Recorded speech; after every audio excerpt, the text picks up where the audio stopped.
Welcome in, welcome in. Dynasty Dilemma, episode 2. It's been Yeah, at least probably close to a month since our last one, right? yeah. People Um, thought it was a flash in the pan. They said it wouldn't last. we're Here we back. are, Show episode 2. It wasn't just a gimmick. show 'em what's up. Yeah, I mean we got it was actually kind of hard to do because we want to talk risers and fallers at the beginning. That's kind of like what we start with, and then we go into debating, or I guess maybe not debating and agreeing on things, or having sharing our thoughts on kind of today will be kind of like ambiguous backfields, and I think a couple rookie slash potential breakout candidates that we'll be discussing Mhm. for the second segment of this show, and we'll also be reviewing the Truman Show at the very end for Oh those of you yeah, who have watched or just want to listen and maybe have watched it before. yep, Uh, yeah, I mean I don't even know exactly. We don't even have a format. We'll probably just get talking and see yeah, where it takes us. And I think that's probably the oh yeah, best way to do it for the first time. Is just yeah. I'm really pumped for that. So for anyone that's confused about why we're talking about a Jim Carrey movie from 1998, basically we started a film club on the channel just because Blake and I really love movies, and it seems like that's the case for a lot of people, like in the listener league as well. I mean, everyone there loves Breaking Bad, and that's basically like an extended movie in terms of just how good, great that show is. So we just thought it'd be a fun thing to do and a good excuse to um, rewatch some movies that we love, share it with others, kind of have some shared experiences with everybody, anyone that wants to participate. And also eventually watch some new movies that we've been wanting to see but haven't gotten around to. This is just like a good excuse to finally do that. So, yeah, this was week 1 of the film club in the books. Yeah, the movie was The Truman Show, and yeah, that'll be fun. So definitely stay tuned to the end, and I'm looking forward to talking about that. yeah. So let's just start with our risers and fallers. We actually have training camp, real information. People are going on pup. Some trades and cuts have happened, so we feel like we actually got a ton of news just Mm-hmm. coming in after basically a month of I mean, effectively just nothing for Yeah, NFL it was news. definitely kind of a dead period there. It was a good time to do some best ball drafts. I think we were, some of us were also doing some last startups of the off season. But yeah, it's good to be kind of in training camp mode now. It feels like things are happening, and it's fun getting these different news blurbs and having these risers and fallers in Dynasty, because it just shakes things up, and also allows for some great trade opportunities, buying low, selling high, etc. Yeah, no, for sure. I mean, let's begin with the risers. We'll go through there and then just go to the fallers since we just kind of have it formatted that way. Worthy is probably one that if anyone's been watching any other channels or podcasts, it's probably been discussed pretty heavily. We forgot to even talk about that last time. Yeah, We were just talking about Rice, but we can I guess quickly yeah. discuss our thoughts on Worthy. Yeah, I mean, it's definitely a tricky one. Of course, we'll have more information, I would think, soon once the suspension to Rashee Rice gets handed down and we know exactly how many games that is. And I mean, I'm assuming it'll be served like at the beginning of the season. Assuming it's like somewhere around like 4 to 6 games, it seems like that's what most people are speculating. Um, I mean, it's definitely a nice boost to Xavier Worthy. We kind of saw him in that Rashee Rice role at the end of last season. That is when he got hot. So, not that it was necessarily all about that. I mean, just with rookies in general, that's often the case that we see him break out in the second half of the season. Um, but in any case, I mean, Worthy's a guy like anyways, just good prospect.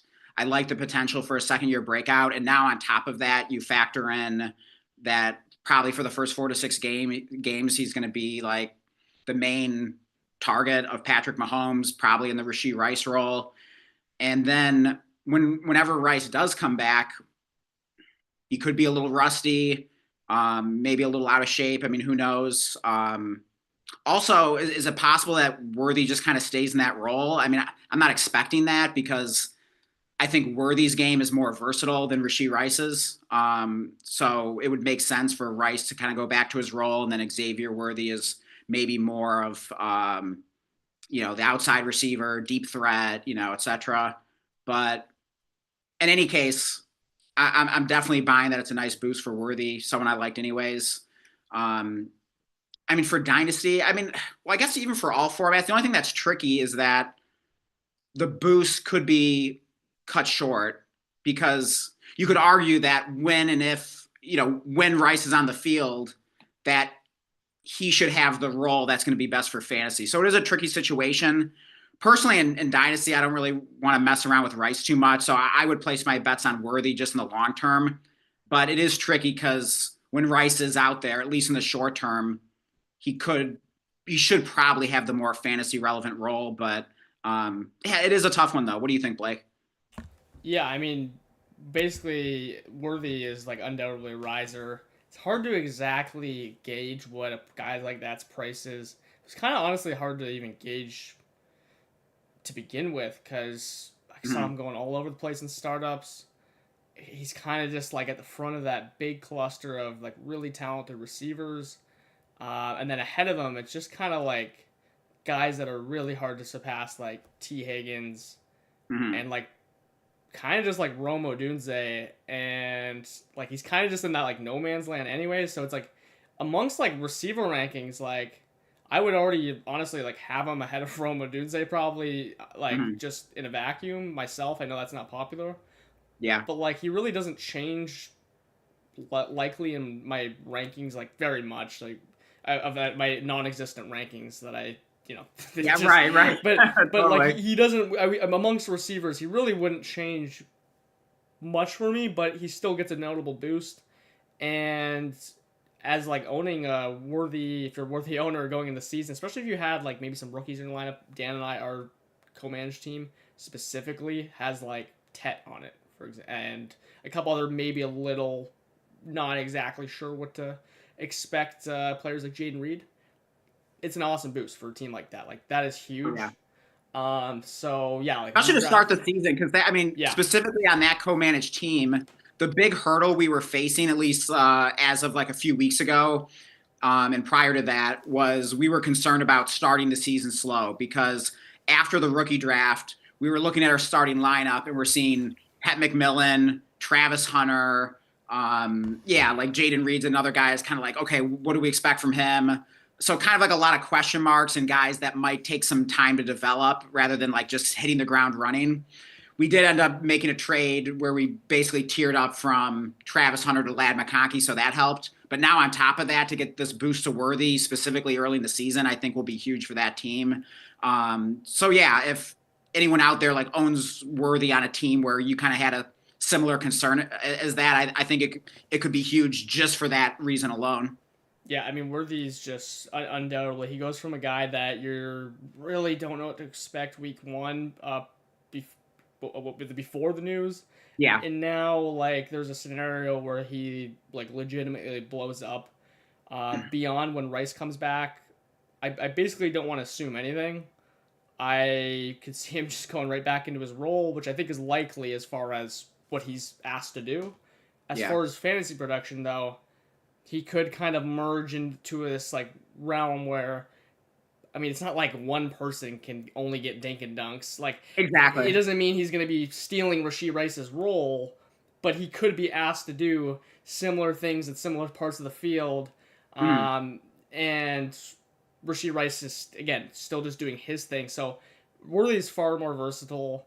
I think his ceiling is just raised in, again, like all formats, but it just raised because now he has a chance to, like, I mean, really take notice from week one and be an alpha. So, I mean, there's a chance that he just kind of like takes that over. I mean, he was the better prospect than Rice.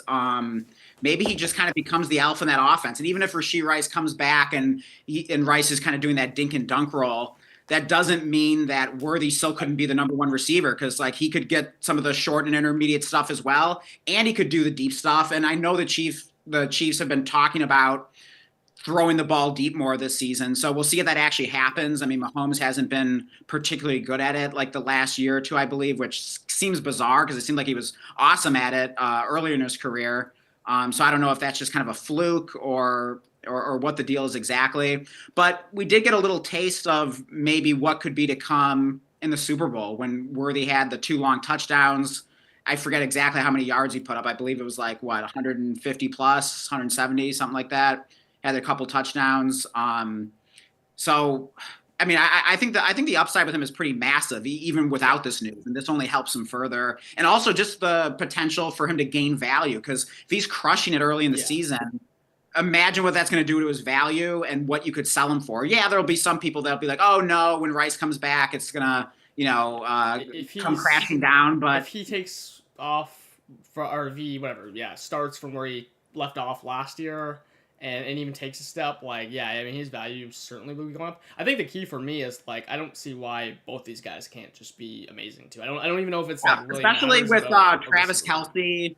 Yeah, it's just continuing to decline. There has to be room for 2 pass catchers in this offense. Yeah. So I really think they both could be good. And I was definitely a big Rashee Rice fan this offseason before the latest development and of him being put on probation for 5 years, which makes me really nervous about any slip up jeopardizing his NFL future, which is kind of why I'm out on him now. But when they're on the field, these guys could both be awesome. Yeah, that's pretty much my take. When they're on the field, both of their roles are extremely high ceiling, and they can both be awesome. And I don't really want to pick between one or the other.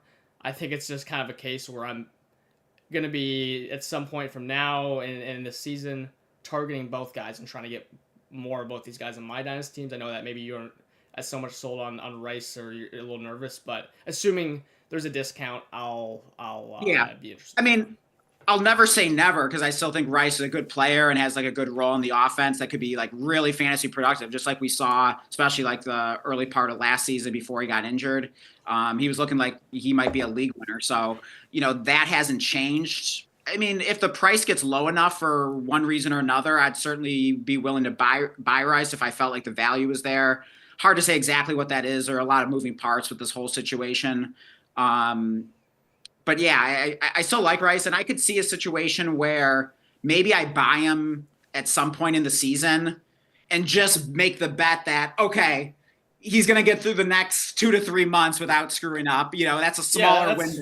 That's all I'm really looking at. I'm not really even caring about the 5-year thing. Yeah, and then when the season ends, maybe then I just cash out and sell high after he's coming off a big second half of the season. So I definitely wouldn't be opposed to something like that for sure. Yeah, that's where I'm thinking. I'm not thinking we trade things around. It's not like I'm locked with him on my roster.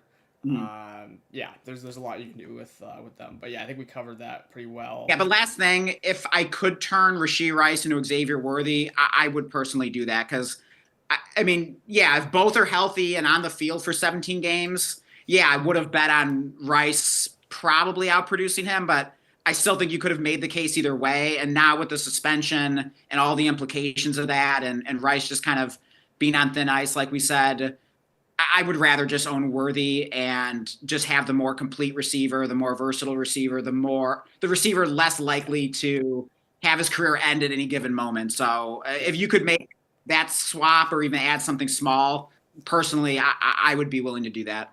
Yeah, he's also far younger, so I mean, that swap. I mean, that take certainly would make sense. I honestly don't even know where I stand between those two. Yeah, and that's fine. I mean, I probably getting a better idea, just not right now. And that's the best part. Is I'm not going out and trading Worthy for right. I'm not doing that, so it doesn't really matter of where I guess. You're probably just holding the shares of both that you have, and you're probably so happy to have both guys. The only time it would matter to know where you're at between the two guys is if just you actually got that off in your inbox, which probably isn't really happening. So we'll move on to the rest here, and hopefully we won't spend that much time on each one here. We'll go probably more rapid fire for the rest of these for the most part. But that was a big one that I think deserved some more conversation, especially since we didn't cover it on the original stream when we were talking about the news. For sure, yeah. Next one is Ray Davis, and basically he's just in here as, well, obviously your 2 player. That's not Rice and Riser, but James Cook is still holding out from training camp. It's something that's not like really news to us, but Oh, wait, I'm sorry. I thought he actually reported. Did I he misread might be that? there, but he might be just like holding in. Hold in. Hold in. Yeah, Okay. what I read is he's just not participating. So, I see. Okay. it's going to be a bump for Ray Davis, and I think just the notable thing of this whole situation is if the longer he continues to hold out, you just look at history of even just superstar running backs better than James Cook holding out. Mm-hmm. They often get the slow starts, get injured. It doesn't Yeah. seem to be a coincidence. So, Mm-hmm. definitely become more and more interested by Ray Davis by the day for again all formats. Yeah. I do wonder though if James Cook could be a good buy low at some point if you have a nervous manager out there. So I don't know exactly what I'd want to pay. I think I'd pay a late first if I needed some running back help and just roll the dice on that. Yeah, I mean, if you really need to get a running back, I mean, here's the thing: you can't even really get a late first if you own Cook. I had one and just like no one because I inherited it from Orphan. No one wanted him, and it was like even a perfect format to have a running back like James Okay. Cook, 14 team league. I got Yeah. bailed out by one random manager, but like I had people telling me they didn't even want to send me a Hmm. first in a 14 teamer. Like I mean, so I that really made me nervous about James Yeah, Cook's okay. So value. I mean maybe you don't have to even pay that much. Or maybe you send a late first and you get like James Cook and Cedric Tillman or Yeah, a fun throw in or you something should like have that. to pay that much because like he was literally worth that last offseason before. We know that he's obviously a top regression candidate, but Yeah. just because he's a Maybe regression he's a good candidate guy. Maybe doesn't he's a mean good candidate for like a fake first, as we like to call it, where like yeah. someone That's like 2 seconds and like I don't know, a player worth like a early third and some other junk, and you just kind of patch it together. yeah, exactly. So yeah, I'd be careful if you're sending out offers for Cook. He could be a good buy low, but I wouldn't just like Go be crazy. coughing up a first because I guarantee you that manager is not able to get that from anyone else. Yeah. Would you pay a couple thirds for Ray Davis? What's the max you'd pay for him? Yeah, I mean, especially if I need running back. I guess it's weird because like I've acquired all my Ray Davises mostly in like startups and rookie drafts. So I never really like trade. I never made a trade just for Ray Davis. Yeah. He's just like a target in general. But yeah, Right. he's like not worth a second, but he's in that set 2 to 3 Yeah. range. Like I would definitely not trade him for a third. Yeah. Yeah, fair enough. But yeah, I mean, it's probably not an easy guy to acquire right now, but you could always knock on the door, see if you can get him for like a couple thirds or a third and a throw in. Yeah, exactly. And so the next guy on the list is Dylan Sampson, who again probably has been talked about in the last couple weeks, ad nauseum. But honestly, he's a tough one to know exactly what to do with him. Like, you notably for anyone that was in the league or knows about it, you came out guns blazing on Sampson for me. I did get an offer of like 2 future seconds, and then you topped it with Garendo in a second. And it's hilarious because like it's like such easily like an overpay, but like at the same time, it's just one of those trades where okay, if things just like play out and he's the starter, like then I don't want to send him for Grendo in a Right. second. So Yeah, and it was the league champion second for what that's yeah, worth, who still has pretty darn good team. So hopefully it's like the 210, 211, and Isaac Garendo. So yeah, I mean, it was an overpay. I probably wouldn't send that today. It was kind of in the hysteria of the Judkins news, and I was getting excited about Samson, and you were telling me how you were about to send him off to someone else. I'm like, oh, wait, maybe I can beat that. And so I just sort of like send you that offer, trying to steal him away from the other manager. Probably got a little carried away, but honestly, I don't hate it. I really like Samson even before this news. This only helps him further. The only tricky thing is though is like I'm not sure if I can even start Samson like at the beginning of the yeah, season because Jerome Ford could still be like the early season veteran starter. So, yeah, but I wouldn't be surprised if Samson kind of takes that over pretty quickly. I don't know. We'll see. It's hard to yeah. say, but That's the I toughest definitely think part. it gives Samson more opportunity to prove himself Yeah, and kind of like we were saying with Worthy, like establish himself a little bit to the point where the expected starter Judkins comes back, and now it's a little bit more of a feeling of like, okay, this might be a truly yeah. split backfield now. That's exactly what it is. I'm not trying to predict who does what, when, and what this has been. It's just that Samson clearly has an opportunity to impress, establish himself he has to come up. He has to be a riser for that. I mean, I would say at bare minimum he's worth like a late second on the market right now. I mean, I would even assume he's worth more than that. Like you wouldn't get him for that. So Right. it's so hard to tell with him, but he's clearly like a target. You know, Yeah. I mean, And yeah, he could be a screaming value if things go well for him this offseason. And you kind of have to overpay if you want him. Like in another league, I actually offered, again, this was kind of fresh off the news, and I was just sort of not knowing exactly how to value him, but I just kind of wanted to see if I could take a shot and strike quick and quickly get an extra share or two. And I did offer Joe Mixon straight up for Dylan Sampson. And the other manager originally said he was torn, but then he decided to just end up just holding Sampson. So yeah, I do think he's really interesting. He reminds me a lot of Bucky Irving. I don't know if we've talked about that too much on stream, but he's very just smooth when I watch him, and he kind of has like a sneaky quickness to him, but he also runs a much faster 40 than Bucky. And I mean, really good. I was saying that like he's kind of like he was kind of my candidate to be like this year's Bucky Irving even before this news. So this only further gives me some ammunition for that. So obviously hard to predict something like that, but I do think he's very, very interesting. Yeah, he's actually really good around short yardage as well. There's some crazy stat like 35 of 37 carries within 1 yard of the goal line he converted on. So and he scored a ton of touchdowns. I mean, didn't he have like 20 rushing? I think. Yeah, like a 20 rushing touchdown season in the SEC. So yeah, I think this guy can play. So I'm pretty excited about him and the opportunity he'll have with this news.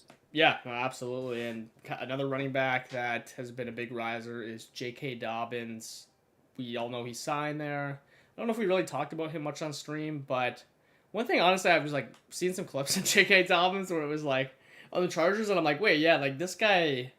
It was like when he signed, like I was remembering who J.K. Dobbins was as a player, as a prospect. But then I was like watching a clip, and I'm like, oh yeah, like this dude can play. Like he, I think like the metrics weren't great on him as a rusher, but he's a good pass blocker. So I don't know exactly what to think of him, but he is pretty cheap in dynasties. So he's an interesting guy if you kind of need some shots at running back.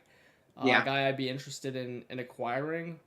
I'm not even sure like what he typically goes for. He's not a guy that I see moved a lot in deals. No, he's not worth a second. There's no way you get a second. Yeah, so I mean, he's probably in the range of like maybe I don't know, a couple thirds. Same thing as Ray Davis. Yeah. Yeah, exactly. Pretty much that. So, yeah, I mean, the only weird thing about Dobbins though is if you're truly, I mean, you only want him if you're a contender for the most part. I mean, of course, you can always try to flip him in season for more, but for the most part, you only want to have him on your roster. Yeah. For a while if you're contending. And if you are contending, like do you really need J.K. Dobbins? I mean, maybe you just have like a hole at RB2 or you just need some depth, but I don't know. It just feels weird. Like if I do have an RB2 and I just want some depth, it just doesn't feel great to send like 2 picks, 2/3 for J.K. Dobbins. I mean, that's the key is like acquire him not just by himself, like acquire him in a different deal. Maybe a tear down or like, anytime you're like trading for a player like that, and it's like, yeah, you're not gonna get him for a third, but you gotta send more than that. It's just not. I don't want to send like 2 picks for a player who's gonna like immediately go to my bench and just be like, oh, just in case. Like I'd rather just keep the picks. That's just not how you acquire a player like Dobbins. So he's he's certainly gonna have a role. And I mean, honestly, the upside is just kind of does what he did last year, and maybe he's better with Broncos or something, but whatever. Does that take an injury? Does he just take over the backfield? I have no idea. He's interesting though. He's coming up on my board at least a little bit. So yeah, the really interesting thing is that he's apparently good at pass protection, which could get him on the field and passing situations, 3rd down, 2-minute drill, that kind of stuff. And Sean McVay offenses tend to like to throw to their running backs. So, I mean, I think everyone was kind of thinking it would probably be Harvey, and it still could be, or it could be both of them. But that does complicate things a little bit for Harvey's upside, because a lot of the appeal was like the pass catching, because, it's not like we expect Harvey to be this like 3-down workhorse. So it does make things a little tricky. And yeah, we actually have it listed as a one of the ambiguous backfields that we're going to debate later. Although Yeah. it sounds like we're pretty much already covering it now. So Yeah, I don't know I think I had but kept them off because I was trying not to talk about them, and then you must have yeah. added them. But Okay. AR, yeah, is like the next riser, and basically he's back, he's healthy. GM, actually, there's some quote I had. He got like more reps than Daniel Jones in training camp today or something, or was that yesterday? I'm not sure, Okay. but basically what they said is like they'll be alternating. It'll be fair. Okay. Snaps. So he's back in the competition, which before it sounded like it was just Daniel Jones. So I mean he's got to be a riser for that. He has a chance, at least sounds like now, to be back in that starting role for week 1. Yeah, and I'm kind of surprised to hear that because I mean, to me, it just kind of felt like it was this foregone conclusion that Daniel Jones is basically the starter for the Colts. So maybe you got to say Daniel Jones is a faller as well, at least a little bit, but it's still very ambiguous. So not time to panic or anything, but encouraging if you're a AR owner or believer. Yeah. I mean, I certainly, I see the market's not hot in them. I'm always been the big AR guy. Like I truly believe the only time he can get lower is if Jones. I kind of hope Jones gets named a starter because like that'll be like the moment to just like snap on AR and just like gobble him up across leagues.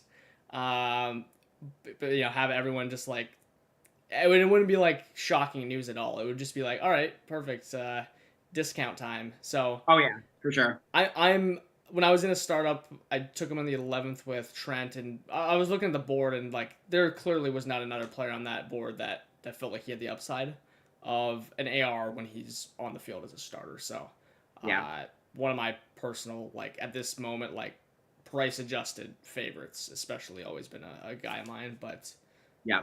yeah, Hampton been covered. We don't really need to say much. Najee's not practicing, and Hampton's getting the reps right now. Najee's never even got reps with this team before. He's missing training camp. It also sounds like the injury. I mean, yeah, he's not there for the start of training camp, which they said he would be, or should be back. There's no timeline, so Hampton's a clear riser because his price was, I guess, reasonably down, or like the community was at least a little bit cautious with him because of Najee Harris, and like now Najee Harris isn't even currently in the way. Yeah. And I don't know if anyone saw our, what would you call it, emergency live stream where we were, well, not really. It wasn't like it was like Spontaneous. yeah, spontaneous live stream where we covered like the Najee Harris situation. Let us know if you watched it. But that was just kind of a fun thing. So yeah, we did cover that then. Yeah, and then there's another one, kind of the same thing. It's like a Buka riser.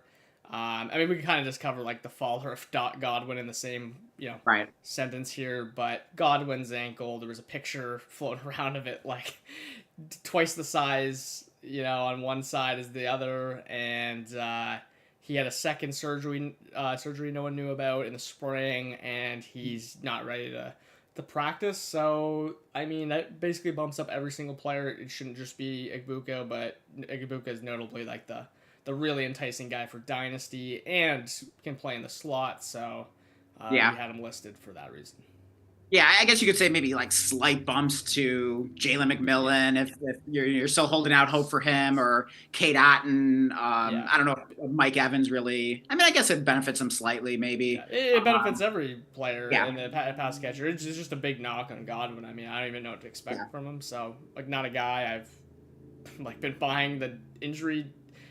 The thing is, like with him, there was I guess an injury dip to where he's producing from, but like if you look at his price last off season, like it's like an injury expense, like he's like double the price as what he was. Well, I don't know about that, but maybe his startup price is actually similar. But he, if you were trading for him, it feels like he's twice expensive in like the dynasty trade market than he was last offseason. No one cared about him last offseason, so.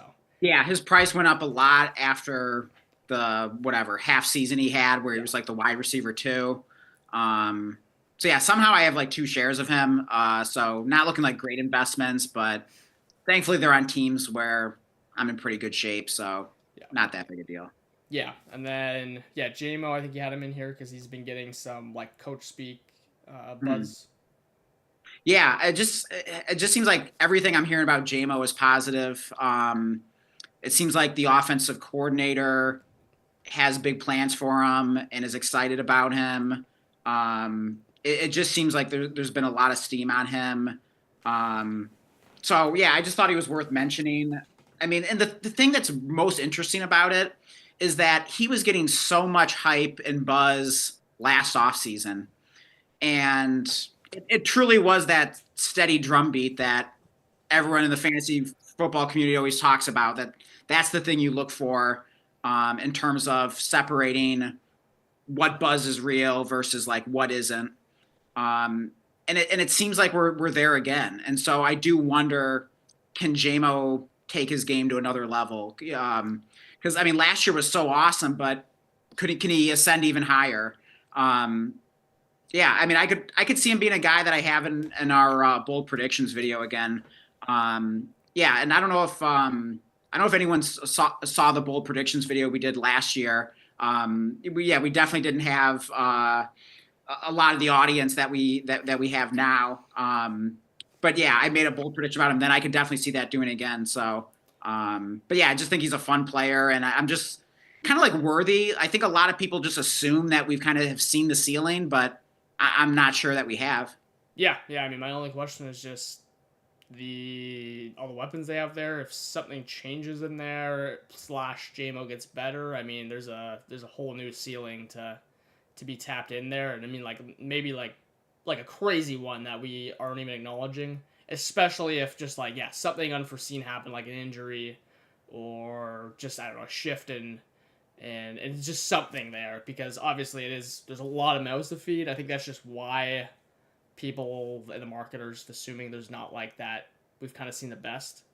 But yeah, and also I forgot to mention, but the more recent news, or the most recent news that I've heard about JMO, from what I've been reading and hearing, it sounds like he's basically been the star of training camp so far. Yeah. So I do think that's pretty exciting. And again, it was legitimate what we heard last year, and so it has more credibility now, especially given how that played out. That's right. There was an ongoing bit about the Lions players, and it was basically like, I think it was like Dan Campbell, or it was like every Lions like staffer being like, Jahmyr Gibbs and JMO, those guys, they're amazing. Like they're so fast. Like it's like basically like every time they're like touting them up, they're like, those dudes, like they're freaking awesome. They look awesome out there, but like the translation is like, oh my god, those guys run like, way faster than anyone else out there. So that was like an ongoing bit I was hearing, which was hilarious. But, that does sound hilarious. I can just imagine that, because I mean, that's how I feel as like a Lions fan. Like, watching those guys, I always say that they just move at a different speed compared to like everyone else on the field. I mean, it's just really fun to watch. So that's just kind of the instinctual reaction when you watch those guys play. Yeah, for sure. And not a too notable, but we got a rookie in this one. Arroyo and Barner as risers. Fant was cut. Someone's out of the picture now. Barner's more the blocker. Arroyo is notably the vertical threat tight end that I have completely faded this offseason.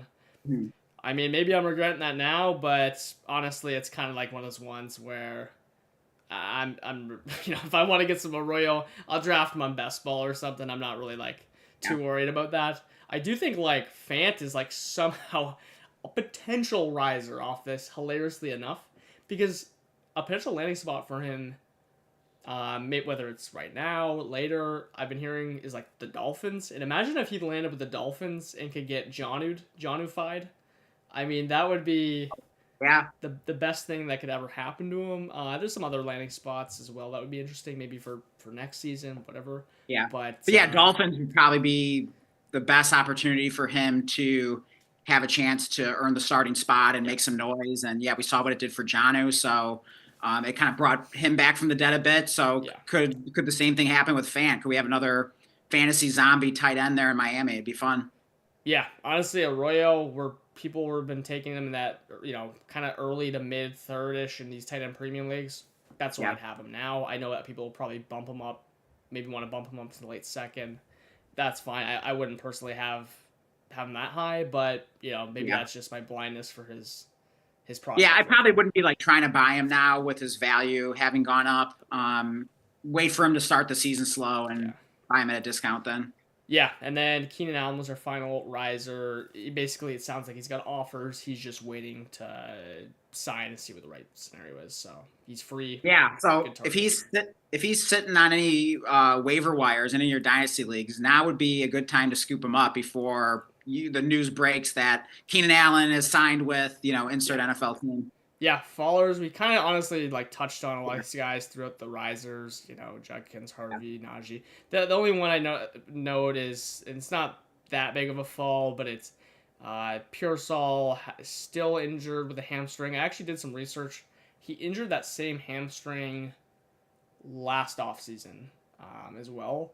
So Okay. maybe it's just one of those ones where it's like the Condre Miller type thing where he keeps injuring that hamstring. And I don't know, who knows, but.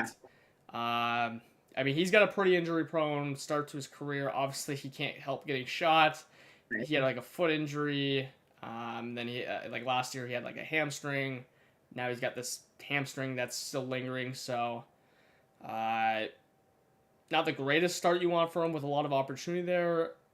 Basically, every Niners receiver's hurt except for Jennings. So, Yeah, uh, Jacob Cowing just pulled a hamstring, yeah, I believe. That was kind of a bummer. He was a favorite deep sleeper of Demarcus, mine. I was kind of thinking, oh, yeah, could he get some opportunity with all the everything going on with the 49ers receivers this offseason? But I don't know. Maybe yeah, it's not meant to be. We'll see. yeah. Well, But yeah, it with sounds like Pearsall will be fine, but. yeah, if you can buy Pearsall with a fake first, I would 100% do that personally. Yeah, I've been coming around him for sure, and the fact that his price certainly is not a first at this moment, that was my big issue. And Yeah, I do think you can get him with a fake first now, and I'm for that if you can get that. That's a yeah, fine acquisition. Taysom Hill hit pop. I mean, that was expected, so nothing really yeah. there. No shocker, but Yeah, just worth mentioning. yeah. I think that's all we had for the risers and Yeah. fallers. But That's it. Yeah, that was our. I guess we're just calling it risers, fallers.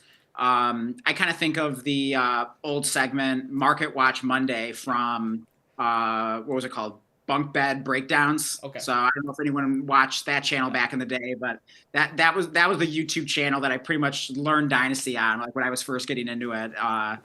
He stopped making content a few years ago, but yeah, that guy was the best. So yeah, shout out to him. I think his name was Mike. His Twitter handle was like at Mike Me Up with two P's. So okay. yeah, if anyone in the chat remembers that guy, yeah, definitely drop a line. So Yeah, we might have to, in his honor, steal his Market Watch Monday. I was thinking about that. Like, should we kind of steal it? He even had this like cool intro to it where he used this like clip from Wolf of Wall Street. I had never actually seen the movie. But it's just like part with like McConaughey, humming this song. Yeah, yeah, exactly. Yeah. Yeah, that's a classic. Yeah, yeah. So I don't know. Yeah, maybe we'll hit him up on X and see if he wants us to carry on the legacy. Maybe we could even borrow the intro. That's right. Yeah, yeah. No, that'd be cool for sure. And yeah, I mean, we're good to go into our what we'll call the debate session now. I Yeah. don't know. Yeah, we're still I mean, it's called And also Dynasty just Dilemma. yeah, and also just for anyone in the chat, like let us know if you enjoyed the risers fallers section or Market Watch Monday or I know it's not even Monday, so but yeah, whatever you want to call it. Yeah, let us know if you enjoyed that. Yeah, yeah. I know that if there are people who are watching other content, they probably or watching anything, some of that they'll know. But certainly there's other stuff, especially throughout training camp. It'll be more useful when I'm subscribed to the Athletic now. I can kind of see all these little things that might not be hitting mainstream Yeah. media and stuff. So we'll keep you up to date on all that. Yeah, and also I think the benefit of it in terms of us covering it is not just to regurgitate, news that you've heard before, but give our takes on it and give actionable advice. And I think we definitely tried to do that in this. So let us know if you enjoyed that and if you got any value out of it, and if you'd like us to continue it. And yeah, and also a lot of times they're talking about it from maybe you're listening to it like a best ball, different things, but yeah, they might not be telling you what to do in Dynasty, so I think it does for sure help in that way. So, yeah. First up, we had Harvey and Dobbins, kind of the Broncos backfield. We did just discuss them, but we could still we probably won't spend as much time as we would have, because there's a lot of other stuff to get to. But we can kind of begin with this, and yeah, I mean. They just signed Dobbins this month. Harvey has been I mean, he's one of the strangest prospects like in recent memory, like in my opinion. As a 24-year-old running back, he has recently turned 24. Luckily, so it's not like right. Tracy last year, where he was like 25 in season, but close. And yeah, I mean, there was so much to his profile, being a former quarterback, tearing his ACL, switching to running back. There's a lot of unusual things in his profile. Gets that shocking draft capital, and he just flies up boards. So he's initially someone I wasn't high on. I know that you initially were high on him. So yeah, I mean, he's really. I mean, even though he's a little on the older side, which we never like, although it does seem to be increasingly common these days, he definitely was a fun prospect, very explosive player. Definitely jumps out like when you watch his highlights or film or whatever you're watching, but just watching him play, and goes to a great situation, ascending Broncos offense led by Bo Nix and Sean Payton, coaching everybody up. You can just dream of having the next Alvin Kamara or something like that. Not that you can ever expect something as lofty as that, but I do think this could be a great opportunity to buy low on him. So if you can get him for a fake first, like I'll do that all day. Yeah, exactly. I agree with that. Like, I was really skeptical of getting him. I had drafted one, but it was like such an easy click in some weird best ball league where there's point per carry. In actual leagues, was really having a hard time. Did get a good value on him in a startup in like the 7th round in a notably heavy drafting running back room. So he was just an easy click there. Other than that, yeah, I'm much more open to getting shares, because it really does feel like the market's come down on him. They were over the moon. Just that was what I was feeling, was that people were off the rocker for Harvey, and I just couldn't get on board with like all the awesome running back values in the dynasty. Sometimes it's just like not specifically about him. It's just like, what are the other options? And I think that's like been the biggest issue with Harvey. But as he is coming down, it's certainly an opportunity in my mind to consider buying him. Especially if you have no shares out there, anyone watching. But also, like, I wouldn't put it past, like, if you're still skeptical, one kind of fun thing is you could definitely take it in season. J.K. Dobbins, the veteran, maybe he goes out there and kind of flashes like he did with the Chargers, and maybe people are really panicking on Harvey. I could really see that.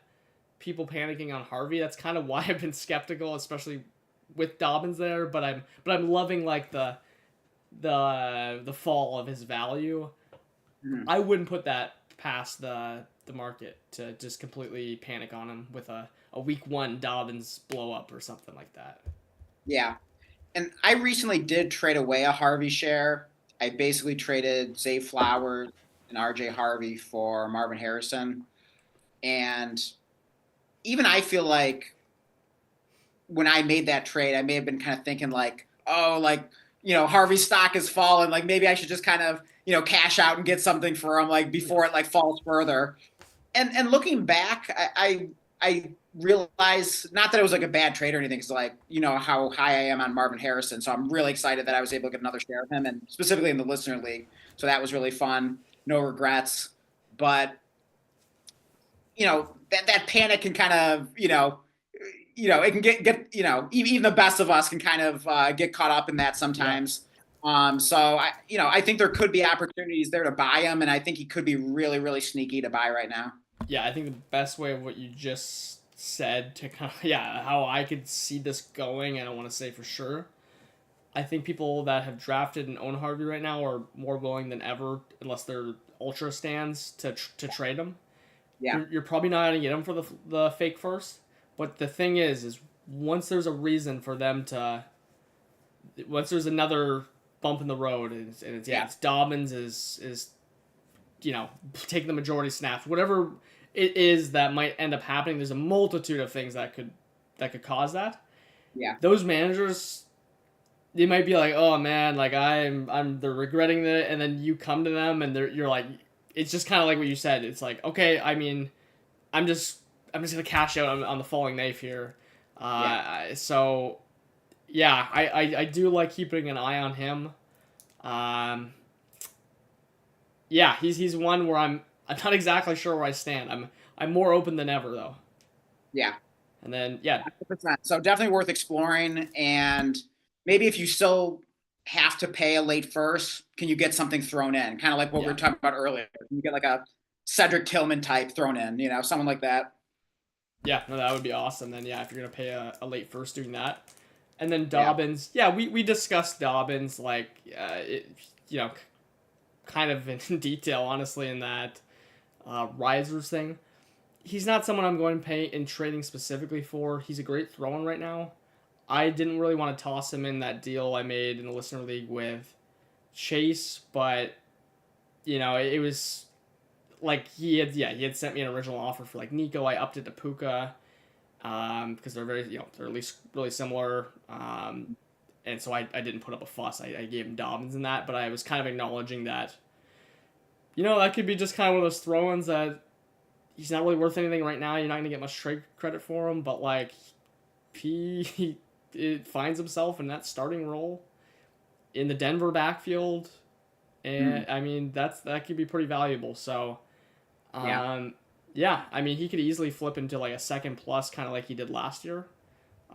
I would just basically put his range of outcomes to what he did last year. I mean he could just score more fantasy points. Yeah. Uh, because So, maybe I mean, the he's big more healthy. difference is the Chargers drafted Kamani Vidal in what, like round 5? They Yeah, draft RJ Harvey round 2. So I have to think that they have pretty big plans for RJ Harvey. Sure, it could be a situation where maybe like Dobbins starts out the season as the hotter guy, scoring more fantasy points, and is the Broncos running back you want to own, in that moment. But I have to think Harvey's going to assert himself sooner or later, or else, I mean, it's a huge failure of a second round draft pick, right, for the Broncos. So yeah. I mean if you had half your leagues had Harvey, half your leagues had Dobbins.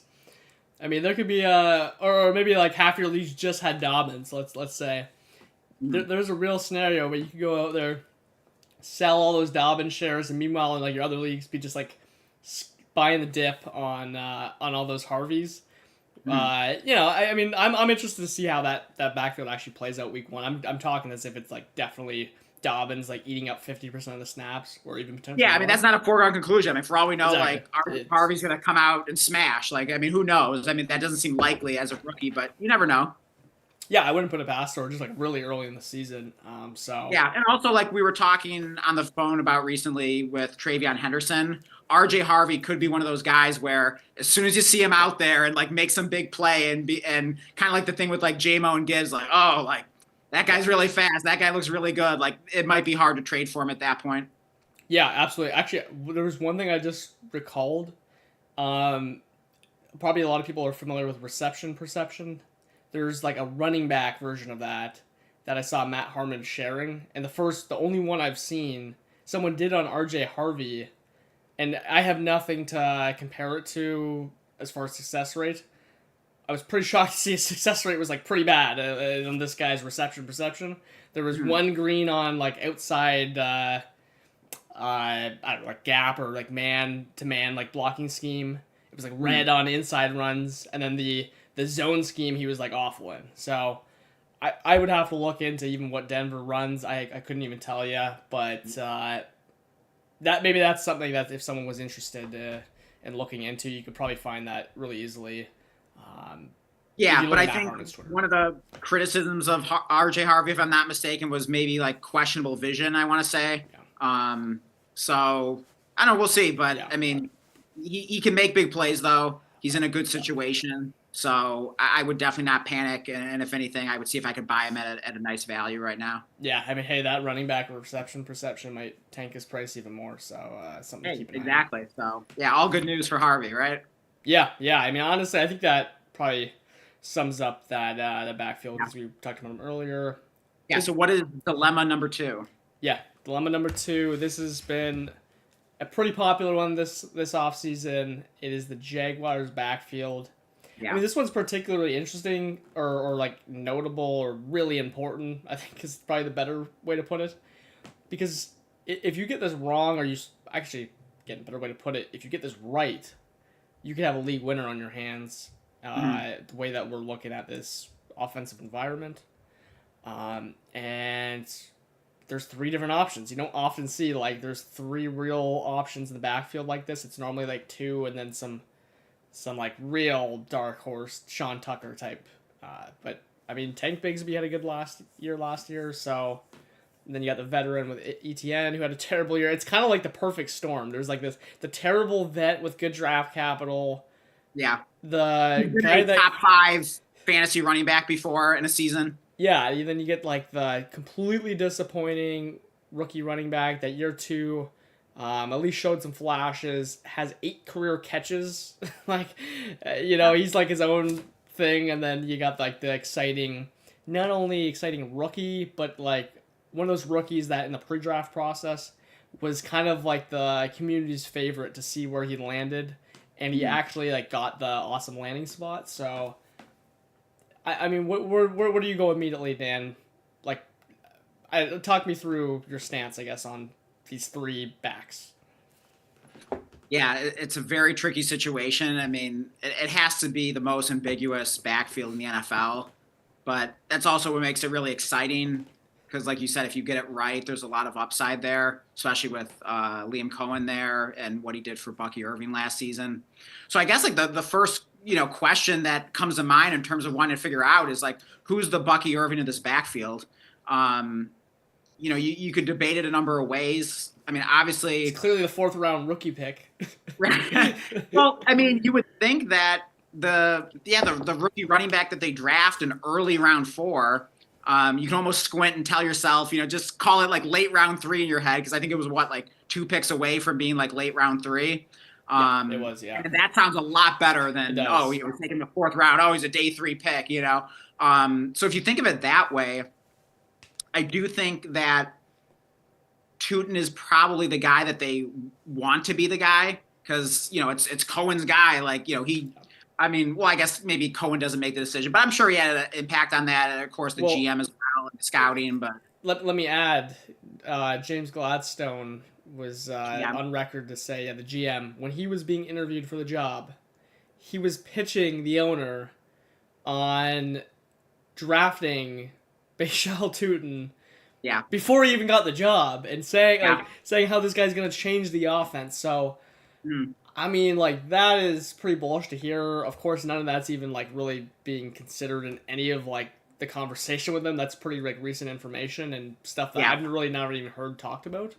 Yeah, I had it until you mentioned it, and that definitely says a lot. So that definitely kind of makes me – I mean, I already like Tootin.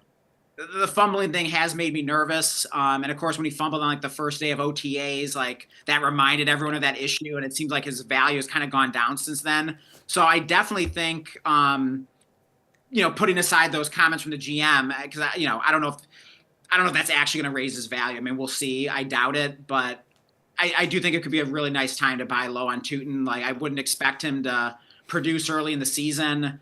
Of course, you would favor the veterans and Travis Etienne and Tank Bigsby, and Etienne's the better pass catcher, so he probably has more upside. And plus, like, we have seen him be a top 5 running back before.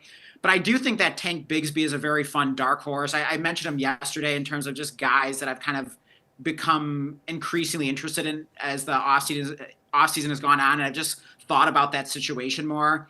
I do think he's the guy that, like, most people are sleeping on. Seems like no one really wants to give him credit for really taking a nice step forward in year 2 and, being a pretty good runner. I mean, he looked really explosive last season. I believe he had like multiple 20-point fantasy games, if I'm not mistaken. Definitely some nice spike weeks there. And he looked like the, fun prospect from Auburn that, a lot of people like. So I do think like he's probably like the best value, just a sneaky guy you could get kind of thrown into trades.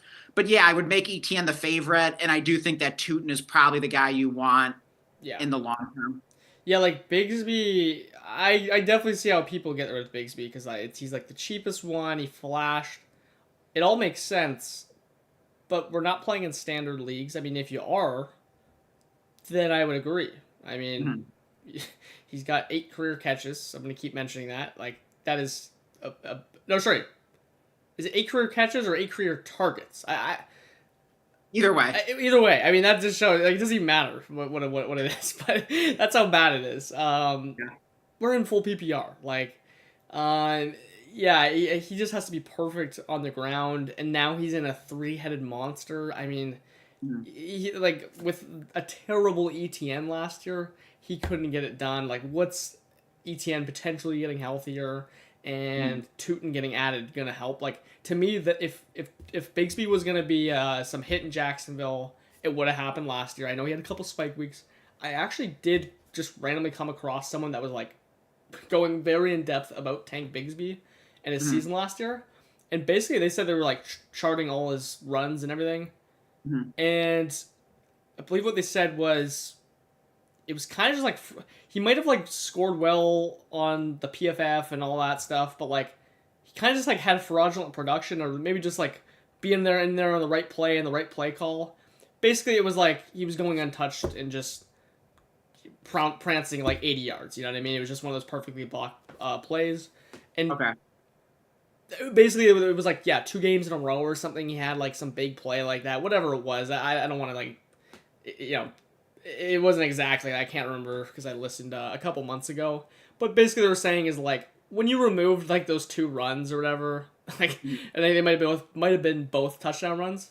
Like he really wasn't that impressive. In fact, he was like really not efficient from like that initial burst. So like, Okay. yeah, there's just like really, I'll take that guy's word for it. He had a couple big plays that made him flash and was really exciting. Yeah, but I mean, think about how bad and inefficient Travis Etienne was. So Yeah. we know the Jaguars have a really crappy offensive line. So, is it possible that Bigsby did the best he could with, the hand he was dealt there?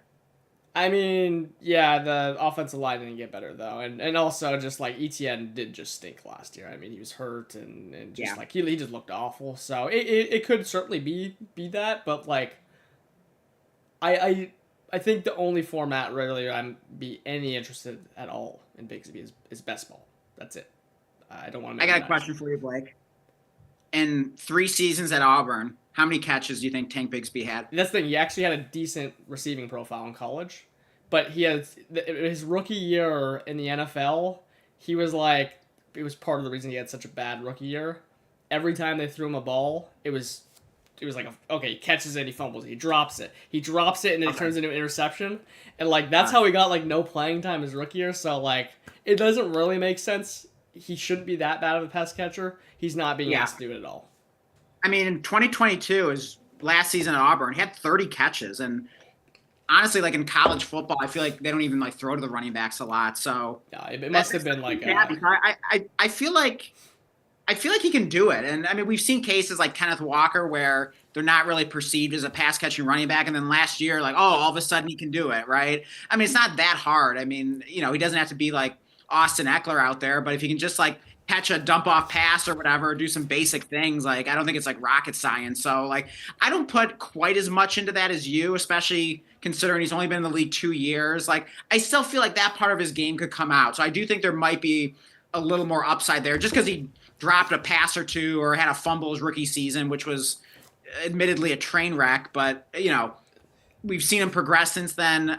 I think there's more upside to Tank Bigsby than most people realize. Yeah, it could be. I mean, basically, I mean, I do agree with you. Like, you could catch more passes, but like for him to basically have anything meaningful in the receiving game, like we're Yeah. talking like one of one outlier, like historic Mhm. jumps. Like this dude is catching like he's a third string fullback right now. I mean, that's his receiving role. So Yeah, but you do have a new coaching regime coming in. You never know what things they might change up. So I do think it's at least in the range of outcomes that his passing role grows.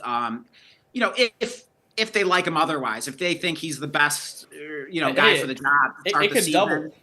It could double, and he'll have 14 catches next I year. mean, Like, it I could more than mean, like it could more than double. I mean, if yeah. he's the starting running back for the Jags, I mean, it could quadruple. I mean, I don't Yeah, even know what would that's the five. You issue. could Is five like, X. I don't even know how you'd say that, but yeah, that's the issue. Is like, it'll take multiple injuries and like a trade, and then guess what? Then like Quint Allen is there, who's like a notable pass catcher. So like, it's pretty. I mean, and talk about a dark horse. I mean, yeah, LeQuint Allen is pretty interesting, but yeah, I mean, Bigsby is just a guy. He's not expensive, but he just feels like a big time roster clogger. But if you want to play the game where you hope he falls in the end zone twice week 1, and someone's buying the hype, that's probably the time I'd be trying to get rid of him as soon as he falls in the end zone.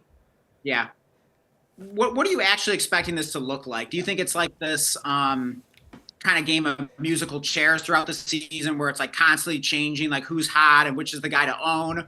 Or do you think it'll be, or, not that this is mutually exclusive with what I just said, but could it also be a situation where it's always going to be like a committee of like 2 guys, and then it's just a question of like, who are those 2 guys between like the 4? Yeah, I mean, as I'm just talking down Tank Bigsby, I mean, week 1, like I still see Tank Bigsby potentially getting like double-digit touches. It just I don't think that really matters for fantasy is all. And yeah, I really just don't know. I could really see early like Tootin just not really doing anything, which is backwards from how I normally play this. But as we talked about with Harvey, and I was telling you earlier with Henderson. Right. I mean, Tootin is literally the definition of a player where, like, it just takes one touch. Oh, yeah. I mean, Kamani Vidal, 6th-round pick, the fantasy's darling. He went in he caught that. He's a wheel route specialist. He caught the one wheel route for 30 yards. Untouchable. Try trading him. He's untouchable. I mean, you probably could set a second for him, and that would have got declined. Like, seriously. Yeah, it would. So for Tootin... Yeah, I mean, like, he talk about Vidal. I mean, he's like Vidal on crack. So, he's what everyone probably hopes Vidal was. So, I just don't want to really play that game. He's not even that expensive to begin with. He's like a late second kind of right now. So, Tootin's certainly an interesting guy where I think you could play him a couple different ways. I'm not exactly sure what to expect, but I do think by the end of the season and just going into the season and in all formats, Tootin is the clear guy to own if you have interest in winning your fantasy league. Like, I think that's the best way to put it. Yeah, and I would say that I want shares of all these guys. I think they're all like pretty interesting. I mean, I'm probably not smart enough to know exactly how it's going to play out and which is the guy you want to own early in the season and late in the season. I mean, we could take our best guess at it, but the predictable thing would be that early in the season, it's going to be ETN and or Bigsby, and late in the season, I could certainly see Tootin emerge. Quinn Allen would just be like, shot in the door. Like, who knows? I mean, we'll see if he makes the team. Yeah, kind of a fun prospect, but 7th-round draft pick, so not really like too concerned about him. But yeah, certainly an interesting situation. But I really want shares of all these guys at the right price. I mean, none of them are very expensive, so that's the best part. I'll take all of them. I mean, I'll even take like all 3 on the same same dynasty team if they're cheap enough and I have enough roster space to justify it. Yeah, I like ETN. I unfortunately traded my only one. I did want to keep him. Like, he's not. I guess I don't really like believe in him very much, but he's undoubtedly if you really need a running back, especially early. Mm-hmm. I mean, ETN is kind of one of the better guys you can get. You just kind of hope he hangs on and turns back himself. I wouldn't be shocked about that. So yeah, I mean, my cards would be either ETN or Tootin, but I'm just gonna shoot for the ceiling with Tootin. I do think owning both those guys, ETN and Tootin, could like actually hilariously pay off. I also think there's a really likely range of outcomes where it would probably be ETN gets traded. It could be Bigsby as well, but like I will not be shocked if Tootin starts emerging by midseason. ETN, or Bigsby, probably ETN is like just he's just like losing his role. He's on the last year of his contract. They trade him, and then it's all of a sudden the Tootin show, and hey, maybe it's Tootin and Bigsby show or whatever. So that'd be fun, and that's also another reason why I don't mind owning 2 or 3 of these guys on the same dynasty team, because there is that possibility that one gets traded, moved before the trade deadline. So that would be super cool. Yeah, that's my bold prediction here. That maybe isn't that bold, but still, it's predicting a trade. I would be not surprised at all if one of those guys get moved, and my guess would be ETN by midseason. The only way where I would be like shocked is if he's just killing it. I just don't really see him being that good going this year, but maybe he really was that, or I don't know. And what would be your favorite landing spot? Do you think it'd be like the Bears, something like that, maybe for ETN? Yeah, maybe Cowboys. Oh yeah, that'd be Cowboys would be a fun. good one. So yeah, I mean like that's good stuff for ETN if he got traded. Dude, can you imagine what would happen to ETN's dynasty value if he got traded to the Cowboys? I mean, Yeah, I'm not saying like everyone's gonna be like throwing around first for him or anything like that, but I don't know. Like, I mean, that'd be a amen. great situation to be in. Like, I think that'd be super fun, especially if he was productive early in the season for the Jags and kind of, Yeah, rejuvenates himself. And then he gets like moved to the Cowboys, and like he's gonna basically be like the guy there. That would be super exciting. And I mean, you really don't have to pay more than a second for ETN or any of these guys. So I think they're all pretty yeah. good value. Honestly, you got me sold here. The ETN Tootin combo is actually I actually think that's like a half decent move if Yeah. you're like really thin at running back or doing a startup and you don't want to invest much at running back. Yeah. And we got Coda in the chat here. He says slot receiver, LaQuinn Allen. Yeah. So I know there was like some report about LaQuinn Allen can like play the slot or they might use him there or whatever. Sounds like a typical like off-season coach speak, and it never ends up happening. So I'm sure Coda's being kind of tongue in cheek there. But He's interesting. I noticed you own him in a bunch of leagues, and I was looking through like a month ago. I was like, ah man, I wish I picked him up, but I was not doing waivers properly, and then I think you dropped a couple, so I've been like, I dropped all of them. I Yeah. mean, and not that he, not that I think, oh, he's worthless, he shouldn't be rostered, he doesn't have any chance. Like, yeah, like he's just, he's an interesting guy to throw on the end of your bench. But just as things developed and I thought about it more, I just felt like there were some other guys that I'd rather spend the roster space on. But definitely, have no issue rostering him in a league or two because you just never know. yeah, he's a good one on like a rebuilder where he's not Oh, scoring your perfect. points, and if that trade happens. Oh yeah. I mean, he really could separate himself from a Tank Bigsby with his receiving ability. So, Yeah, and what if he becomes like the main pass catcher? And like, what if it's I mean, who knows? I mean, could there be some scenario where, yeah, he's like the I mean, not to say he's like this player, but he has like the Jahmyr Gibbs role, and then like a Tank Bigsby has like the David Montgomery role, and Travis Etienne's in Chicago or Dallas or something like that. Yeah. Yeah, you never know. Yeah, I mean they actually. I guess I'm praying about Tootin, but let's say this hypothetical world, Tootin has fumbled away his opportunity, and he's just like been put on mothballs, until he learns how to hang on to the football. So who knows? A lot of add free LaQuinn Allen to the Tootin and ETN. Get all three of them, and then fade Bigsby is my suggestion. Okay, fair enough. But yeah, I mean, and yeah, LaQuinn Allen is available on a lot of waivers, or you got him for fab. So all these guys are cheap. So like, get as many of them as you can. Yeah, exactly. So yeah, I mean, I think that covers it pretty well. Yeah, and then let's see. I think if anyone told you Dan would know. Oh yeah. What I heard about the report about LaQuinn Allen in the slot. Yeah, that's funny. I mean, I do know absurdly deep things about these like waiver wire players in Dynasty. It's kind of my thing. So, that's right. But yeah, we will move on to dilemma number 3. What would that be, Blake? Yeah, that's the Giants' backfield.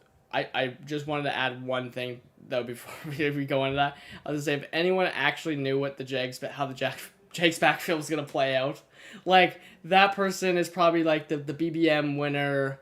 Or like something like that. Like that person is the most valuable person in all of fantasy football because no one knows what's gonna actually happen there. We only have our best guesses, so I just wanted to be clear about that. Real quick, and best ball like underdog and DraftKings and that kind of thing. Is there ever a scenario in that format where you'd roster like 2 of the Jags? I mean, would they really have to fall absurdly past ADP to roster both of them? And is there any scenario there? I could see it. I could see an interesting build there, especially if you. Okay. I could really see an interesting one where you have basically any combo of those 3 guys because, especially with Bigsby, because we do know that Bigsby could randomly just punch 2 in on the 1-yard line, be relevant, and then the other guy has an explosive game. So yeah, there's definitely a build like that where I would be interested.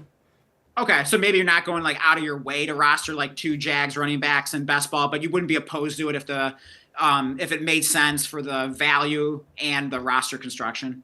Yeah, I do think there is a scenario where that could work out. Okay, interesting. Yeah. So, anyways, back to the Giants backfield. Scatabo. I mean, Tracy, we were big Tracy guys last offseason. We had quite a few shares. Yeah. I'm down to 0. I just sold them off Yeah. pre-draft. Was basically getting seconds. One time I got like Davidal and like the 303 for him. Like I was just Yeah. no one would take him, so I dumped him off.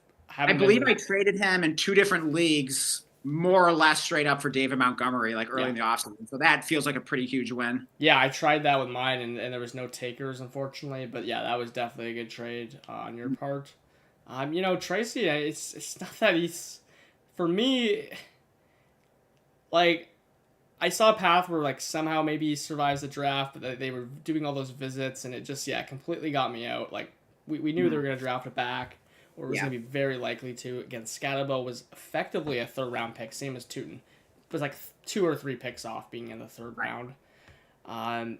Is also just I think this is like the most bullish thing for Scatabo versus Tracy on the Scatabo side. Like Scatabo has a really good receiving profile. He's a workhorse. He's just like got that dog in him where he's just like I mean, he doesn't have a fumbling issue. He kind of just like does what Tracy's good at, but like provides a lot more. I guess the only thing Tracy liability. Yeah, the only thing that Tracy clearly has, I think this is literally the only selling point that he's clearly better at Scatabo. And you did see a lot last year. Tracy's an extreme, like he's actually an we say people are explosive running backs. Yeah. We just throw that term around. Like Tracy is an explosive running back. He makes huge plays. That is certainly appealing. But like sometimes that just doesn't mean you're gonna be. Again, I don't know. It's not like a 1-1 correlation in fantasy. Like you can have a 4-8 and be an awesome fantasy running back if you catch the ball and get goal line carries, and that's just like what Scatabo does. He's maybe not the fastest straight line runner, but he's an athletic running back. Yeah. Yeah, I think Scatabo is super fun. And yeah, I mean, it feels like I've just kind of like left Tracy for dead. And maybe I have gone too far in that regard. But just hearing you talk about Tracy, yeah, it is a reminder that he is a really fun, explosive player. He did have a really nice rookie season. So we definitely shouldn't leave him for dead or like completely sleep on him. I mean, this is still an ambiguous backfield and, it could change throughout the season. Like, yeah, you'd probably make Tracy like the early favorite just in the same way they were talking about ETN and Bigsby on the Jags. So yeah, I don't think Tracy should be completely forgotten about. With that said, I do feel like I'm pretty firmly in the team Cam Scatabo here, in that camp, and just, I mean, I guess a lot of backfields are committees, and the fact that they draft one in early round 4 isn't necessarily an indictment that Tracy is garbage or they don't want to use him anymore or whatever. I mean, they could very easily use both guys. It could be a 2-man committee, but like you said, it seems like outside of the quickness, which certainly matters. But in terms of everything else, like Scatabo can do what Tracy does, but he's just like more reliable and tougher. And I could just quickly see him becoming a favorite of the coaches, a favorite of the fans. And, like, I was just thinking like, how like there's always that like player that has like the name with like the O's in it that everyone like loves chanting. Like, I was trying to think, it's this, Scatabo. Like, I don't know. I could just see like, yeah, exactly. I could just, you could just like hear the chants now, in the Meadowlands there. So, yeah, Scatabo's just a fun player. Everyone just seems to like him. I could just kind of see him catching some momentum and then just kind of like, the genie's out of the bottle and he's just like never giving that job back kind of thing. And all it might take is just like one Tracy fumble at an inopportune time. And it's like, it's Cam Scatabo season. That's where I think I'm just like, it sucks because I really like, we really like Tracy. Yeah, and I still do as a player, yeah. That is just like the death sentence for, I mean, it's hilarious. He's just following Antonio Gibson's footsteps, but he's like, the legit dollar store version of Antonio Gibson, because I mean, remember how good he was like as a rookie, and even his next like 1 or 2 years after that. the fumbles are just, they kill you. I mean, Ramondre Stevenson got, even him as a veteran that was signed, he got benched like 3 different times, leading the league, and like for Antonio Gibson was the guy coming in, and hilariously enough, talking about him, it's just like it's a death sentence. You cannot fumble the ball, and like. Are we overlooking that with Tootin though? I was about to say that. I was just saying that. Like, I want to make sure we're not using consistent logic here. Yeah, I would say we couldn't be overlooking on Tootin, but that's just why ETN's the right play. Okay. It's got to be. To me, it's one of those two guys. Like I was saying, but, it does seem like to some degree the fumbles are built in with Tootin, considering that the new coaching regime in Jacksonville just drafted him. Whereas with Tracy, it's like he's old news. Like he was the. He was drafted, previous year, and now Scadabo's like the hot new item and everything like that. So the thing with Tootin is the fumbles are 100% built into the price of everything we're just talking about, because everyone knows he fumbled on the first play of training camp or whatever, like mini camp, and like that's greatly affected his price in the market. He's dropped so much on like. DraftKings, like literally like 30+ spots, I think. So, I hope Jacob's listening right now. We were doing some negotiating with Tootin in the listener league. So yeah, I mean, there's like is stink on Tootin like right now. So, yeah, I do think that's priced in. I was thinking the same thing though. As I was saying, the fumbling fumbles are decent, because we didn't even really mention that. I just had a voice with the viewers. We're all probably thinking in that moment. Just want to make sure we address that. But it sounds like here's the thing. We both have a couple. Yeah, Tootin hasn't actually fumbled in an NFL game though. Too, we did see Tracy fumble whatever it was, like on his limited carries. Like was it 4 times? 5 times. 4 or 5. Yeah. And I think some of them like weren't lost, so maybe people didn't notice as much because the Giants' offensive lineman fell on the football and kind of saved his behind. But what really sucked is in some of the biggest moments, like going into the fantasy playoffs or just before, I mean, he was literally getting benched or not benched. They were starting Devin Singletary in those games. He actually was getting the nod, and it was like, "Are you serious?" Like I thought I thought we were past this. I thought we were past Devin Singletary. But that's what the fumbles did. So, yeah, imagine you have a guy that can do everything Tracy does, except for just running a straight line faster, and he doesn't fumble the ball. I mean, that's what Cam Scadabo is. He also, I mean, you look at his college stuff, what he did in those big games, I don't want to, like, completely, I'm definitely not, like, making big player takes on, look at what he did in this, like, college game. If you watch that, did you watch that game at all? That Texas, Arizona. Yeah, I did see that. Yeah. Like I was watching that one live, and I was just like, okay, I this guy is not. I'd known the name. I had looked at him. I'm like, that guy's just like not someone I would ever target in Dynasty. Like this white running back that's like looks like he's built like a fullback. Like it just, and I was like, holy crap! Like this dude. I mean, he's like. He was like throwing touchdown passes or like receiving like he had like 100+ in the air. I mean, it was like that was an all-time performance, but he was doing that all season basically. I just don't see why. Like I remember watching that game, like who the heck is this guy? You know what I mean? Like I really wasn't familiar with him, but yeah, it looked also awesome. Puked and rallied on the sideline that game, and then what? Like he puked on the sideline and then came back out buzzing again. So. I mean, he is like the ultimate. Just like, trust me, bro. He's gonna be good. But I am interested to see how this one plays out week 1. I actually don't know how that split will play out. Yeah, I mean, I think I'd favor Tracy early, but I don't think it's gonna be too long before Scadabo earns a role in there, and maybe not too long after that where he potentially takes it over. Like we'll see. I mean, you don't see a lot of 3-down workhorses in the NFL that are getting like 80+% of the touches. So I mean, I think Tracy will always probably be involved to some degree, but I could definitely see Scadabo being the guy that's getting the lion's share of the work. And the fact that Scadabo can catch the ball so well, really that bodes well for him. At least having the chance to earn like a 3-down type of role, at least in a best case scenario. I know you own, I think, a few shares of Scadabo, Blake, at least like a couple. Like, are you Yeah, two. Yeah, I think that's what I have as well. I have at least one. I'm trying to think. I might have two. But like, are you trying to get any more shares? Like what kind of team would you buy an additional Scatabo share on right now? And what's the max you would send if Scatabo made sense for your team? He isn't a guy I've actively been like, Yeah. when you have like a couple of a guy, Yeah. all the rookie drafts went by. I just Mhm. didn't really get in a position to take him again, and if I did, it was just like didn't feel like the right team and the exposure stuff.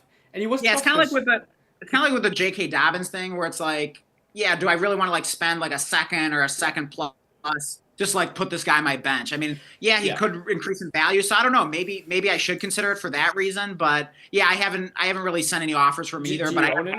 have a share or two. So, okay, so you have zero Scatabo? No, I have at least one. I can check right now. I might have a second. Gotcha, yeah. Because, yeah, he's not a guy I want to have zero of, Oh, wait, 100%. Like, I do have at least two because I just traded for him with that big Genty trade on oh, that that's right. rebuild. Yeah, That's right, so yeah. I have at least two. That's a good way to get him. Yeah, exactly. Like, if I can get him in a deal like that, it makes sense. 100%. I'm looking to get Scatable like that. He is a tough. I would say any player that is like a rookie is kind of difficult just to like buy to Trade. like throw on your bench because I mean at least the way I'm building teams, Mhm. like I own those draft picks to like buy players in season Right, that I know exactly. are scoring points. So it's like I'm trying to buy Scatabo when he's scoring points or if he is kind of being held back a little bit from Tracy, but Mhm. you get the feeling that he's going to take over. Like maybe I'm just buying him, uh, Mhm. in season. Or whatever. He's definitely a player I'm monitoring. Like in season, I would be 100% open to Yeah, him. like if you can buy him low after week one or two, if he doesn't like get many carries or whatever, or doesn't perform well, like yeah, I would definitely be interested in buying him for like a fake second or something like that. Yeah, Yeah, he is a fun player. Definitely wouldn't be opposed to getting another share or two. I just checked. I technically have three shares, but one of them's a free best ball dynasty league. So yeah, basically like two paid shares, but yeah, wouldn't mind another one. yeah. No, I mean, definitely not a guy I want zero of. I think that's the best Yeah. way I can describe Scatabo. 100%. Yeah, definitely do not want zero Scatabo. And how about dilemma number 4? Are we going to do CMC? Yeah. I was just thinking about something that relates to a CMC versus some of these ADV players. We'll get into Yeah. that, but Well, and by the CMC. way, just as like kind of a funny note here, my dad sometimes watches our streams, and he said to me before, he's like, I don't always know like what guys you're talking about. You're saying like K9 and like Okay. CMC and AR, like he's like, can you say the names sometimes? So Dad, if you're watching right now, I'm thinking of you, and we are talking about Christian McCaffrey. Yeah, no, Christian McCaffrey, aka CMC. It just comes off Yeah. the tongue Yeah, I so know, but I easily. just, for some of our, older That's viewers right. out there, or, people that don't like, constantly watch like, YouTube videos Yeah, about fantasy football, like, just so everyone knows yeah, what player we're talking about. yeah. I mean, we're talking about. I mean, arguably, like, I don't know. I think Ladainian Tomlinson's like one of them, but McCaffrey in this current era, Mhm. he's like the greatest fantasy running back. Um, Yeah, I and agree. I think the easiest way to sum this entire thing up, whether it's dynasty, whatever, it just doesn't really matter. Like in dynasty, running backs we're already. I'm basically looking at them in like a 1 year window. Mhm. Now, if it's like we know it's over in 1 year, 100%, okay, that'll be an issue. But we like he just turned 29. Like he's a few months older than Saquon. Look what's going on there. Look at the running backs around him. Mhm. I am like appalled of how CMC gets this low of being like. I mean, at least in the markets of the drafts we've been doing, he's been getting to the mid sixth, and I mean I've been acquiring him for late first. It's just ridiculous. I mean, he was literally the 101. He he just essentially didn't play. Had a terrible injury luck, and now we're just saying he's washed or whatever. I don't even know exactly what the argument is. It's either he's washed or I don't want to like deal with that, and it's just like Yeah, the argument is, oh, I got burned last year, or oh, I got burned, 3 years ago, or whatever. Yeah.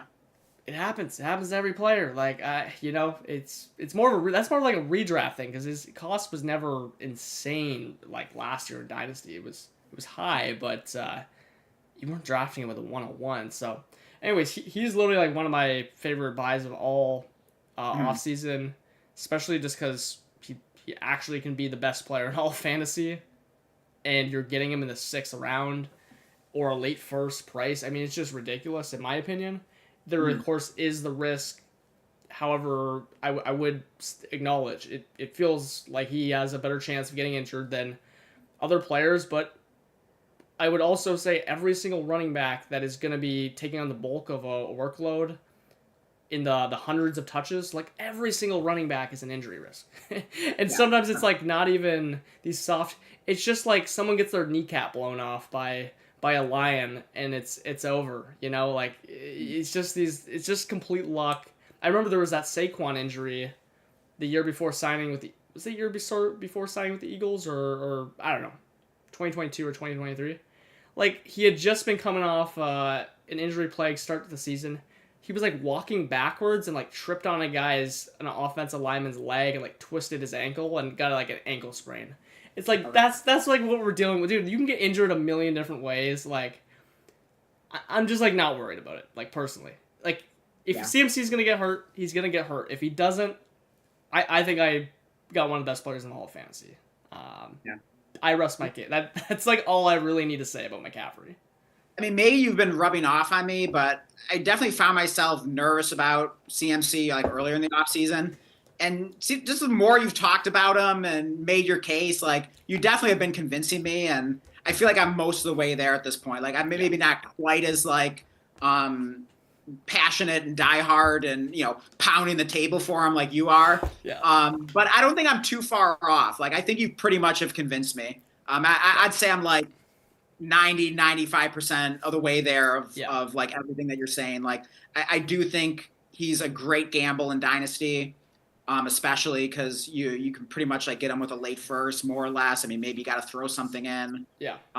But I mean, for the upside he's giving you, even if he just gives you like one great year, one more, that's probably worth it. Assuming you've got a pretty good team with some good value where you could afford to just kind of like make that luxury trade and just kind of like potentially burn away a future late first. But what if he's good for like 2 more years, 3 more years? He could be good for another 4 years. Like we just don't know. But he's literally he's priced like he's on his last legs. Like this is This is the make or break season. That's just not the truth in my opinion.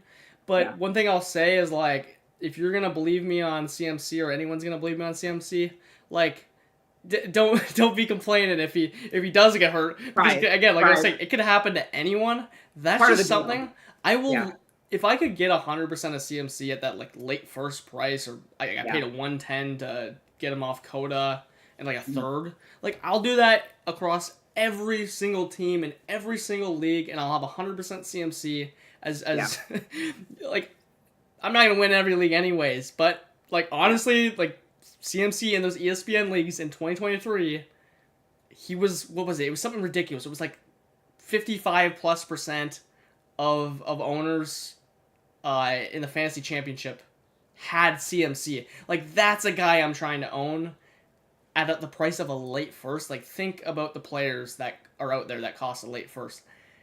These are guys we have no idea that will even give you like a top 24 receiver season or a top 12 running back season, let alone like the best, like a game-changing one. So that's just my philosophy. We burn late first all the time in Dynasty. It happens. Right. You draft a person, you trade for someone, they get hurt, they just stink. Like there's just, it's gonna happen anyways. Just do it in a way that I don't know. It's you can actually gain value off it also, which I think all he needs is a big week 1, and then if you want to get off the train at that point and sell him for a profit.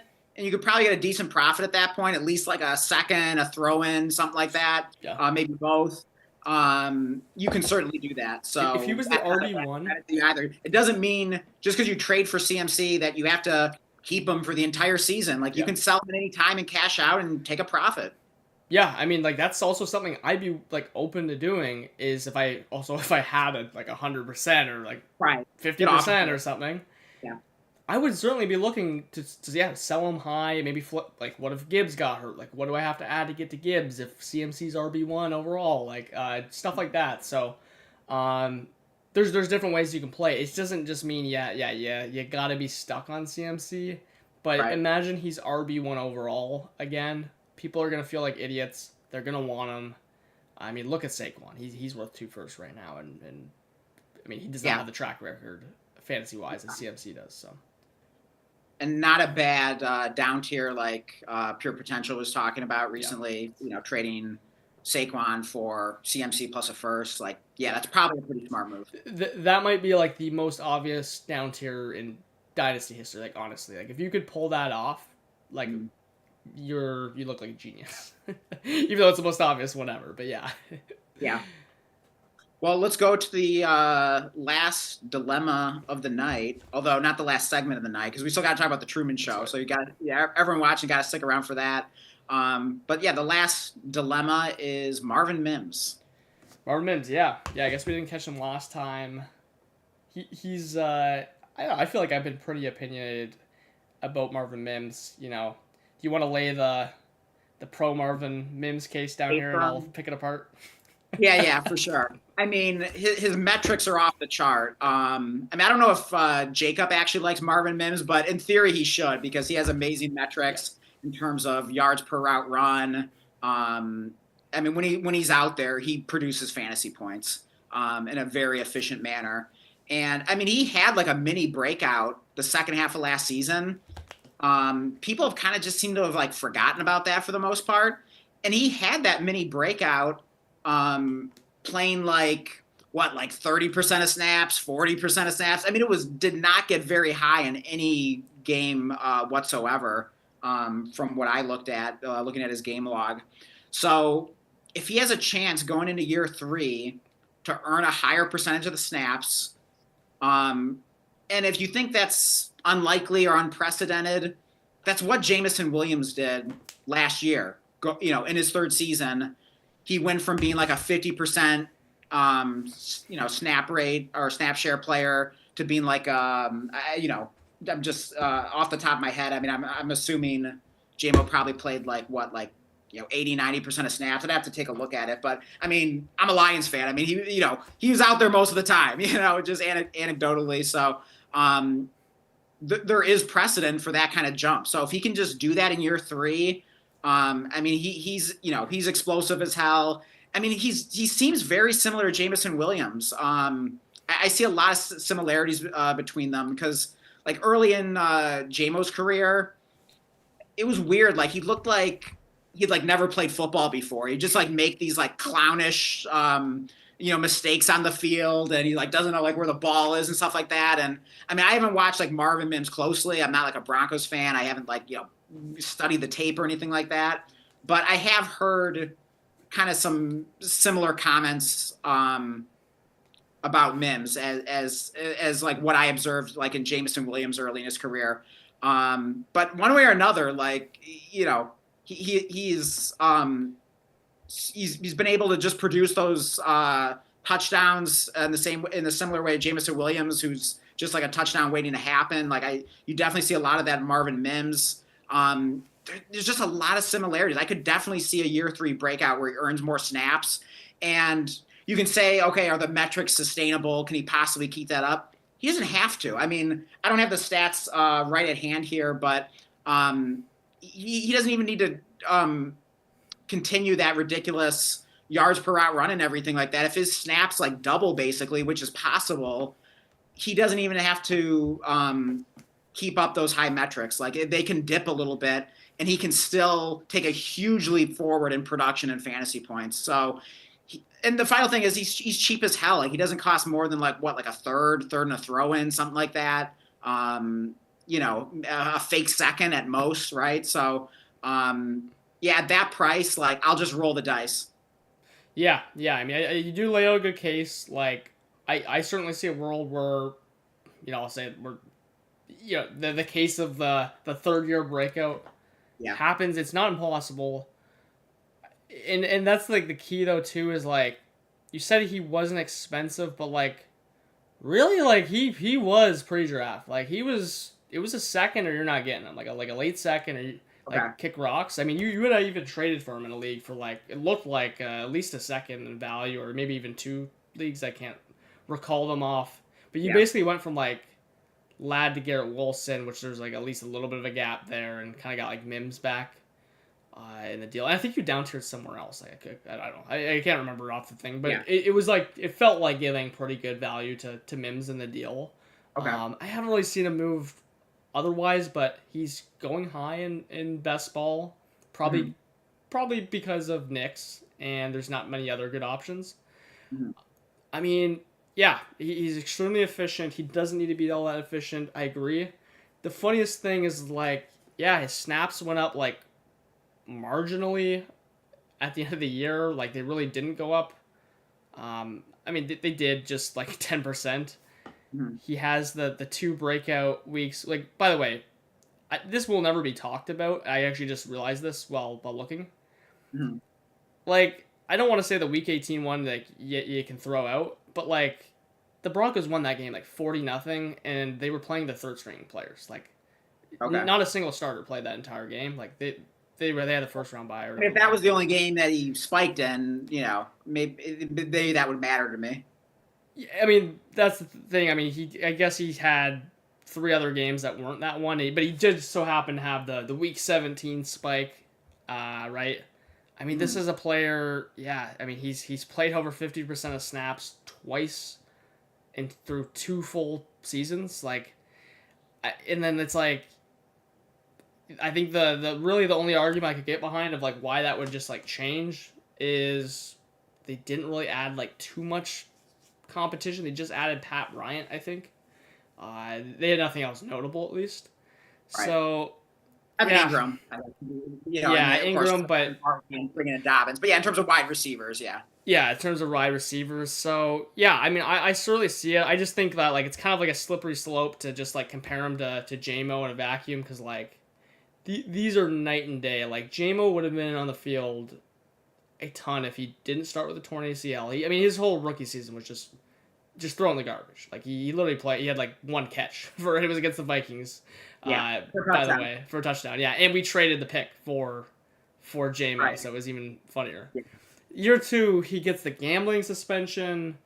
Yeah, he looks like an alien playing football for whatever reason because he hadn't played for like a year and a half, like, right, or even maybe like 2 years. So like, J-Mo's just kind of like a case. Like, I really wouldn't compare him to anyone personally. Okay. I mean, a suspension, getting drafted with torn ACL, and being like what the 11th overall pick or 14th or 14th overall pick, I think he was. Okay. I mean, like that's night and day talent versus Mims. Mims was like a late second round pick. I don't want to say Mims is bad. I don't think Mims is bad at all. I think the argument is like, yeah, if Mims was playing 100% of snaps or close to it, he's the guy I'd want in fantasy, especially at this price. Oh, hell yeah. Yeah, I could get on that. I just don't really see why that's gonna change. I mean, like, I think it's one of those things where, yeah, you can argue like, okay, well, why is it gonna go up or whatever, and I could give like various reasons or whatever, but it's just one of those things where like I'm not gonna overthink it. He's pretty cheap at this point. To your point, he was more expensive early in the offseason. Yeah. Ever since like rookie draft season, it seems like people have just kind of forgotten about him, and he's just kind of been like kind of left for dead. And there are a few stragglers out there of like people that still believe in him, but for the most part, like he's not that hard to like get in a deal. No, he shouldn't be. Especially if you're like tearing down, like the trade I did, which I can mention in a minute if anyone wants to hear what that was. But one other thing I did want to mention, the playoff game, the Broncos playoff game against the Bills in the wild card, Mims played 69% of snaps in the biggest game of the season when everything mattered. Now, he didn't do anything with that, but like, it's a 1-game sample. You know what I mean? So like, come on, like let's not. Yeah. He did get those snaps. Yeah, in the playoff snaps game. Is what I care about. Like, I mean, the points will come if Marvin Mims plays 69% of the snaps this year, like, and you bought him for like a early third, you're gonna be printing money. Yeah, I can't exactly recall the game. I mean, it may not be a coincidence that he just randomly shoots up above 50, which he never does. The thing is, the Broncos were a pretty winning football team and very tight game scripts throughout the season. That Yeah. Buffalo game, I think they just got absolutely rinsed on. So like they maybe were running 13 personnel and just shooting for the Yeah. end zone. I mean that's maybe that's not what I think that is like the game script. So I doubt they were down really like that the whole season. I'm pretty sure they got trampled Yeah. in that But game. isn't it also possible that the Broncos do some self scouting and realize, like, hey, like, It would be whenever smart. Mims is out there, like, he's producing a lot of yards and touchdowns. I mean, he scored 6 touchdowns in his last 7 games last year, Yeah. and that was playing, the most highest snap percentage he played in a game amongst those 7 was 47%. The lowest was 23%. So I agree. If they did some self scouting, the issue is it's like it's Sean Payton, it's the Sean Payton ego. Like, yeah, I mean, this dude just has his guys. He's got these roles. There was a notable. It was before my time, so I couldn't even tell you his name, but like you would know him. Saints, effectively at Marvin Mims at the Saints back in the day. oh, are you talking about? Oh, there are 2 different guys. There was Robert Meacham, and before that, there was Devery Henderson. I think it's the Henderson guy, but I don't know. Yeah, one of those guys like was a great comp to basically what I think Mims is. It was basically someone just regurgitating my entire argument for Mims, but they were like even giving a historical comp, and I was like, that's interesting. I didn't even know about that. But effectively, it was just like, yeah, this guy looked awesome. He was out there. He maybe even had like a somewhat relevant season, but it was like nothing Yeah. to even really care about. Like maybe it's like 900 yards or something. Okay. And it's just like, yeah, why don't you get that guy in the field more? I have no idea. Like Right. Sean Payton just loves his role player guys. Like it just, and you know what's funny? His rookie season he was barely playing, and there was a fan kind of like heckling him. I think it was like a Broncos fan, and he's like Marvin, like why aren't you playing? Why aren't you like getting any snaps? And Mims was just like, I don't know, man. Like he was like honestly just like laughing at it. He's like, I got no idea. So like Uh, I feel like that's like my like that really sums up how I feel. My right. argument isn't that he's bad. It's just like I just don't see like I'm not going to Marvin Mims well here, wishing he just like randomly becomes a full-time player. I just don't think that's how that offense is going to operate. And if he's not a full-time player, he's literally just Alec Pierce. Like unfortunately, he literally is just because that's the thing. You can compare him to like the JMO breakout, but to me, he's just Alec Pierce, but like more expensive. Alec Pierce costs nothing. But here's the thing: the upside is far greater than the downside. The downside is, oh, I lost a third. Yeah, Oh no, my I God. mean that's the thing. I The can't really upside argue is that. worth a first plus, like Jameson Williams is right Yeah. now. Like, good luck trying to trade for Jameson Williams right now. Like, I don't even know if you can get him for like a first and a second from most managers, Yeah. probably. Hey, that's a good point. My extreme Mims hate really like he literally on KTC and like by all means of like where he was going startups and what he was getting trade for, he was like literally a minimum the fake second, but like a late second. That's Yeah. what you would need to acquire him, and like I completely disagree with that. For some reason, his price is now, yeah, I think you needed to send a little bit more than a third to get him, but like his price has kind of just dropped because Pat Bryant was drafted.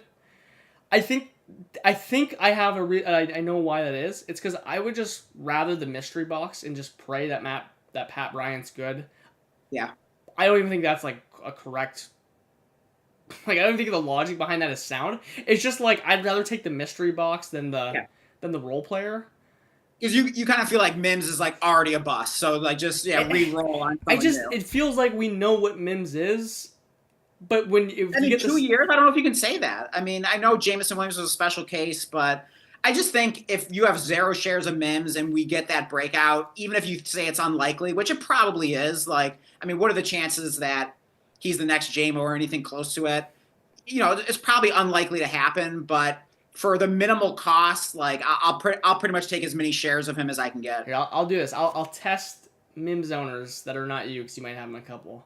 I'll test Yeah. and I'll just see what the price is because I can't argue that the price if it is like actually as cheap as we're making it out to be right now. Yeah. If it has shifted like that would basically mean he cut in half in value after the draft for Pretty much. And I think this is why though. It's because Pat Bryant exists, and he exists in like the late third now, and in fact even started as the fourth. And the Broncos spent draft capital on him. They took him in like, what was it, like the early third round or something surprising like that. So And just think about it though. If you're the Mims owner, you're going, why do I own Mims for like this late second price when I can just get the other newly drafted Broncos guy in like the fourth round of my rookie draft or the late third? yeah, but like, I mean, players don't always break out like right away their rookie season or even year 2. Yeah. I mean, sometimes you see these breakouts that happen in year 3, 4, even like later. So, I mean, with Pat Bryant, like he's probably going to do nothing to start the season. He's just going to be rotting away on your taxi squad or your bench. And I like Pat Bryant. I mean, nothing against him, but he just being a rookie, and it's not like he was a first round or even second round pick or anything like that in the NFL draft. So Mims is a guy where if you're right on him, like week 1, he pops off for 100 yards and 2 touchdowns. Like, oh crap! Like, why don't I own any of this guy? I could have bought him for a third and a random bench player. Yeah, I mean, you got me a little bit of sold to just to see if like his price really is that. But here's the thing: if his price isn't that, I'm gonna ask the owners like what they would need, and I'm not gonna send what they're wanting, right. but I'm gonna ask them what the price is, and I'm gonna try to gauge the Mims market, because I think that's the key with him. If he's 2/3 versus a third, yeah, okay, it's thirds, but like that is double the price of a third.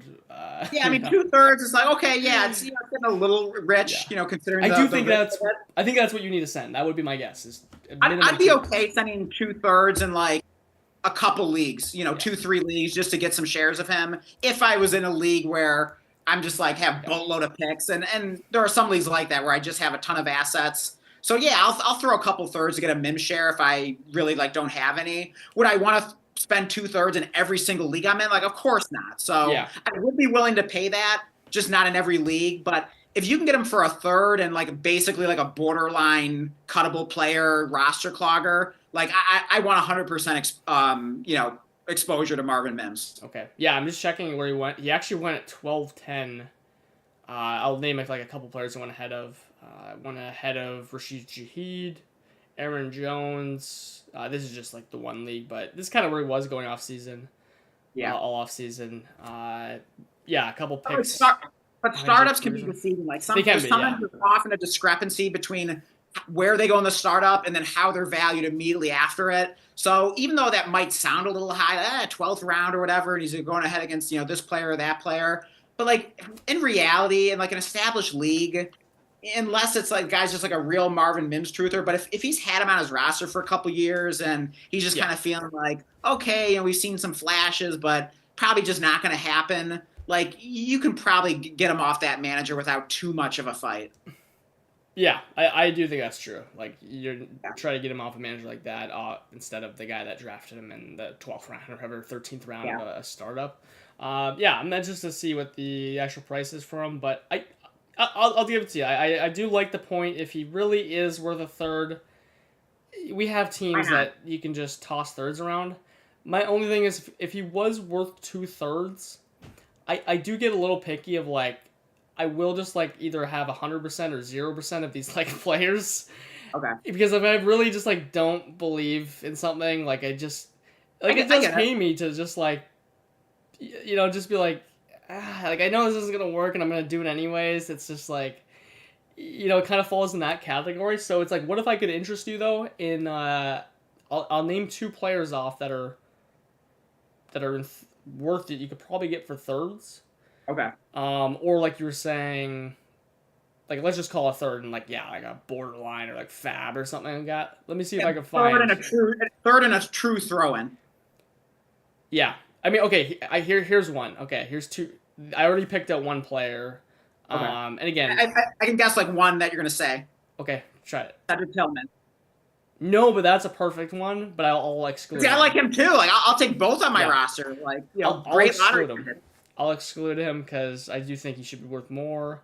One is Tyler Algier, who's like handcuffed with an extremely high outside through injury. Even has a little standalone value. Here's the difference though. And I think I'd disagree about the standalone value. But that aside, I mean, you own Algier for either being the Bijan handcuff because you own Bijan, or just the upside. You know, even if you don't own Bijan, if anything ever happens to him, and then Algier could be a league winner. So yeah, definitely huge upside there.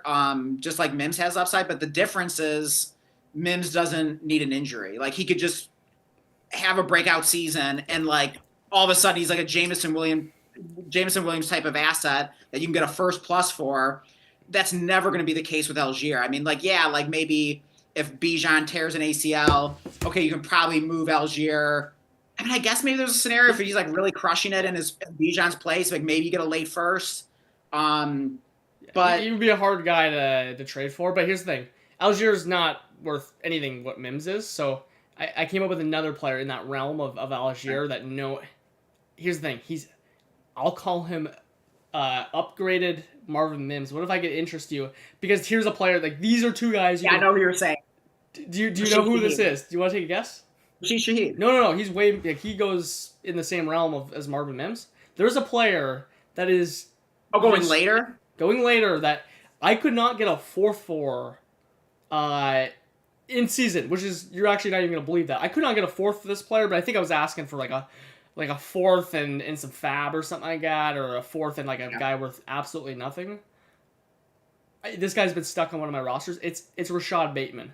You could get, what if I could tell you could get Rashad Bateman and Algier with your 2/3 if that's the real, I think that is the real market price. That's what I'm kind of going off. What if you could do that across your leagues and you could get like the 2 for 1? I mean, that's just like, I think that's just the difference in how we're looking at it. For me, if I were to try to acquire with, you know, and it's not that you're even going out and sending 2/3, but I'm just saying maybe. See, that's the thing. Like, I really think that, like, yeah, if you're saying the price is 2/3 everywhere, my response is okay. I can understand if you don't want to pay them, but my contention is, I bet in leagues you get them for a 3rd plus, and at that price, I think it's like a no-brainer for the upside. Okay, I'll test it out. I'll see if I get one in. Yeah. Even if I don't even need them, I'll still send some off. I mean, just to collect the data of possible today to send a 3rd and a throw-in and get Marvin Mims. I mean, I think you could live with having a share for that cheap of a price for considering his upside. Hey man, maybe I get lucky too. Maybe he's the next JMO. Hey, I was right about Jameson Williams last year, was I not? I'm getting similar vibes here, so that's all I'm saying. That's right. So I'll toss some offers out. I'll come back. We'll, you know, if there's any news, we'll put it on stream. I'll start with I'll just start with a 3rd. Send 3rds out for Mims. Yeah. Start with a 3rd, and then maybe he says, okay, you know, throw in LaQuinn Allen and you have a deal, or, you know, something like that, hopefully, and, you know, no-brainer. Yeah, but I am going to collect the data because I'm interested. I think that's the only way you can really tell what a player's price is, and you can do that with Worthy right now. That'd be interesting to be like, what would you take? What do you think he's even worth? To ask the owner. And by the way, I know you can't expect this to happen in every league. I mean, this was like maybe a 1 in a million fluke. But Marvin Mims was dropped in Grease Bowl. That's right, yeah. I picked him up. I mean, I could check how much fab I threw at him, but I was just basically, I probably should have just emptied the clip, because like if he truly is what I think he could be, or just, you know, if I think he's worth you know, he should be worth a late 2nd or early 3rd, I probably should have put like all my fab on him. I think I bid like 42 or something on him, and I was the highest bid, and I thought that was just... I knew I wasn't going to get him, so I didn't even throw my bid in, because I knew I figured... You should never assume. You should never assume. I know you saw it, but here's the thing. There was a bunch of waivers going, and he was at the top, so there was literally 0 chance he gets by the waiver king. And, you know, I've seen it happen before, where everyone just assumes like, no, I'm not. But it was you though. If it wasn't, and then you look the next day, it's like, oh crap, no one picked him up. I could have gotten him. Here's the thing though. If you weren't in the league, I would have done it. But you were in the league, and you were actively scouring waivers and like dropping players, and it's like, there's not even a point. Okay, you knew. There's not even a point for me to put the bid in. But that was actually a funny scenario, because he dropped like, I think he tried to drop J.K. Dobbins. But there was an issue with like the waivers went through too early, and I ended up just like putting J.K. Dobbins back on his roster because he didn't even end up getting a player. And he actually ended up dropping Dobbins later. Oh, did he? I should have bid on him, and I didn't. I think. What's that? I don't think I bid on Dobbins, but I meant to, and I forgot. Oh, same here. I was so mad when I saw like JP Beeson got him for whatever minimal fat he put on him. It's like, oh crap, that's right. I meant to. Yeah. I totally forgot that he was dropped somehow. I meant to put the bid on him. So I meant to too. Yeah. Yeah, but it was like funny because I'm like, look, like what does he have on his roster? And there's just like the most obscure player like sitting on his roster that like should. How is he dropping Marvin Mims and J.K. Dobbins, but he has like Bryce Ford Wheaton or whatever, like Ricky White or even like worse guys than that on his roster? It made no sense. There's like the Bryce Ford, like that wasn't actually, but it's like that level of guy. Someone like that, yeah. Or the Bryce Ford Wheaton, or like Bryce Ford Wheaton. Yeah, it's like the most like who is he in the XFL? Is he in the CFL? I don't know. Yeah, I was like so confused at that. But yeah, that guy has definitely made some unusual drops to say the least. So yeah, I'm not saying that's gonna happen in like any other league, but my point is like the fact that he was dropped in any league just shows you that his price has definitely gone down. He's not some unattainable asset. Yeah, no, for sure. So yeah, I mean, I think that we'll probably wrap up the debate portion of our program. And then I think I'd written down in the show sheet just like an AMA, but we really haven't had like too much activity in the chat. So we just got a couple people watching right now. It just seems like it's been kind of a quiet night for whatever reason. But now we got 3 people. But yeah, if anyone watching has any questions or wants to comment on anything that we've talked about so far, we're definitely open. If you have a trade question, you just want to get our opinion on something with your dynasty team, feel free to ask us anything. But yeah, if nothing comes in, we'll probably just move to our film club, week 1 of it, the Truman Show. Should we jump into that, or is there anything else you want to talk about first, or give the chat some time? Actually, we just had a comment come in. Let's see. We have Harry Shape in the league chat. I don't think I've seen that name before. I don't know if you recognize it, Blake. But in any case, welcome to the stream. Welcome to the channel. Oh, he says, when is Seb and Dakota coming on together? Harry, let us know if you're in one of our leagues, because your name doesn't look familiar to me.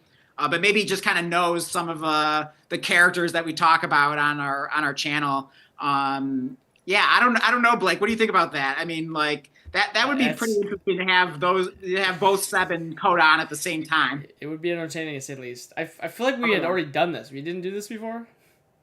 We had Seb on, and I think we were discussing the possibility of also having Coda on in the same stream, and you were just like, yeah, that's probably not a good idea.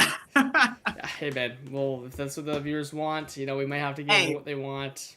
If people want it, like, we could probably make it happen. So it would be interesting to say the least. So, yeah, maybe we should work on that. But yeah, if anyone else wants to see that, let us know. Drop a comment. We see it with boxing gloves in the ring or the octagon. Right. Yeah. That'd be even more entertaining, in my opinion. Yeah. So. Yeah, I mean, they definitely have like an interesting friendship. It almost seems like they're kind of like frenemies in a way. I mean, them obviously better than I do, so I don't know if that's an accurate description, but I don't know if they love each other, they hate each other. Exactly. Depends on what day you're asking, right?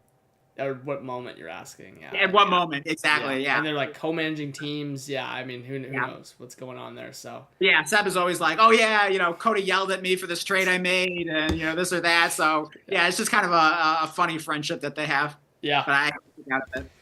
Yeah, so I think we're going to move on now. All right, so film club time. So the Truman Show. So I had mentioned in the last stream that I had seen like oddly, I'd seen like the first half of the movie like 3 times. But I finally got to watch it all the way through. Great movie. Absolutely loved it. So yeah, I don't even know where to start, but yeah, I don't know either, but what I was gonna say is like maybe the way to start is like ask you questions. Okay. And go from there. Yeah. 100%. Yeah, sounds good. Oh, and we'll acknowledge Harry here just because I saw him while we're taking a break here. He says, he plays Xbox with them. Would love to see them both on. And if you play Xbox with them, like, yeah, who are you, Harry? Because then I would maybe know who you are. I don't know. Yeah. Is there? Yeah. Do you have like I don't know Harry Shape, like a username or handle on Xbox or? My only guess is that this guy's name would be Matt. Okay. But let me know. if that's, Yeah, if that's yeah. you, Matt, or not. But maybe All right. not. So Yeah, in any case, yeah, great to have you here. Thanks for joining us tonight. so yeah, you finally just finished the. I guess, how was the second part of the film? Like, I guess because you had watched it 3 times, like you mentioned, you had these like probably like some kind of expectation for what the second half might be. Yeah. Did it live up to what your expectation was? Was it different? Like, talk me through that. Yeah, I mean, I don't think I had like very specific expectations of like what was going to happen the rest of the movie. You know, of course, in the last stream, you'd asked me for my prediction of like what I thought was going to happen, and I mean, just the thought I had is, I'm hoping and thinking that he probably escapes this whole like weird, television show production that he's found himself on without his knowledge for most of his life. But obviously, he's like figuring it out. It's becoming clear and clear to him throughout the movie.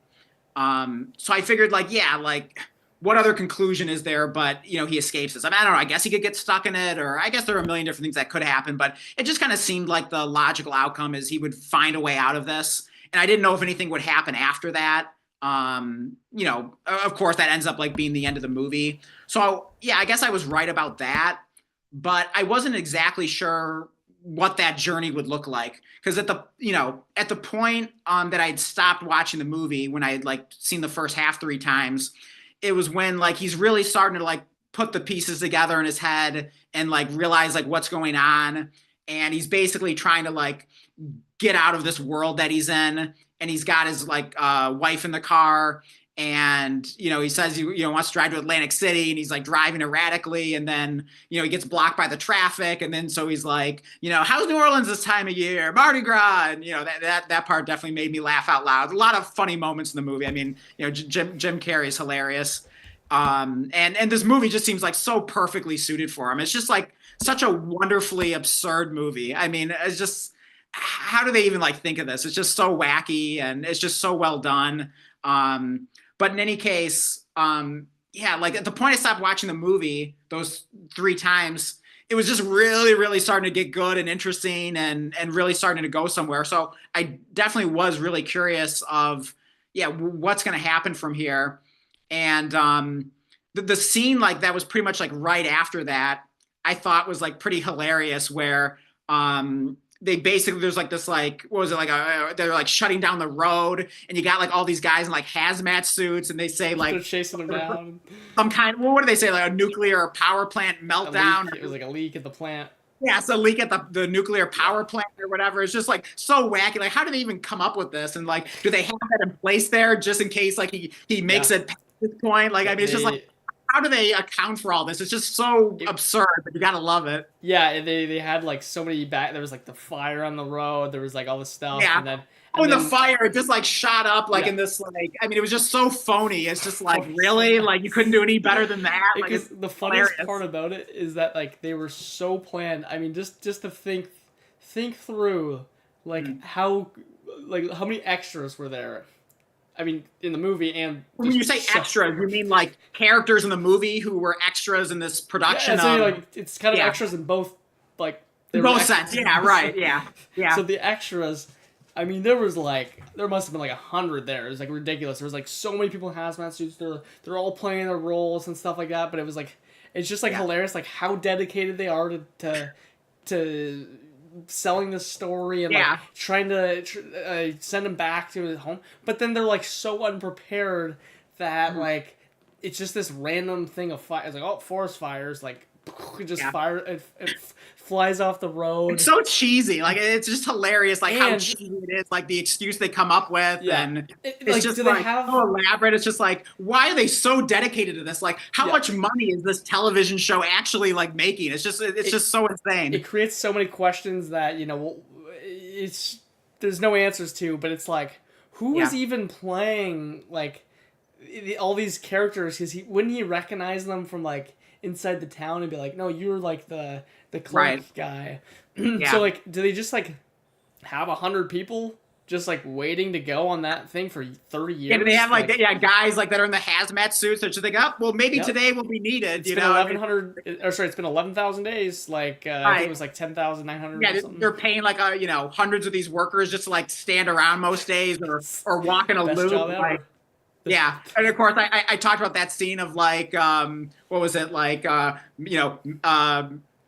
was it like guy person on a red bike, man with flowers, and then he was waiting for the Volkswagen Beetle with the dent on the bumper or whatever. But in any case, it's just, I mean, it's both like funny to like ask these like questions of like, well, wait a minute, like how, but at the same time, like it just highlights like how absurd the movie is, but like in the greatest possible way. Like it just makes you laugh even asking these questions that like there really aren't good answers to, but it like doesn't even matter. It's just like hilarious that like I the writers and the directors, like they probably did all that in like an effort to just like show just how absurd it was, number one. But like I also think it was probably pretty accurate if that was like somehow in a real scenario, like the sheriff is just like, thanks, Truman.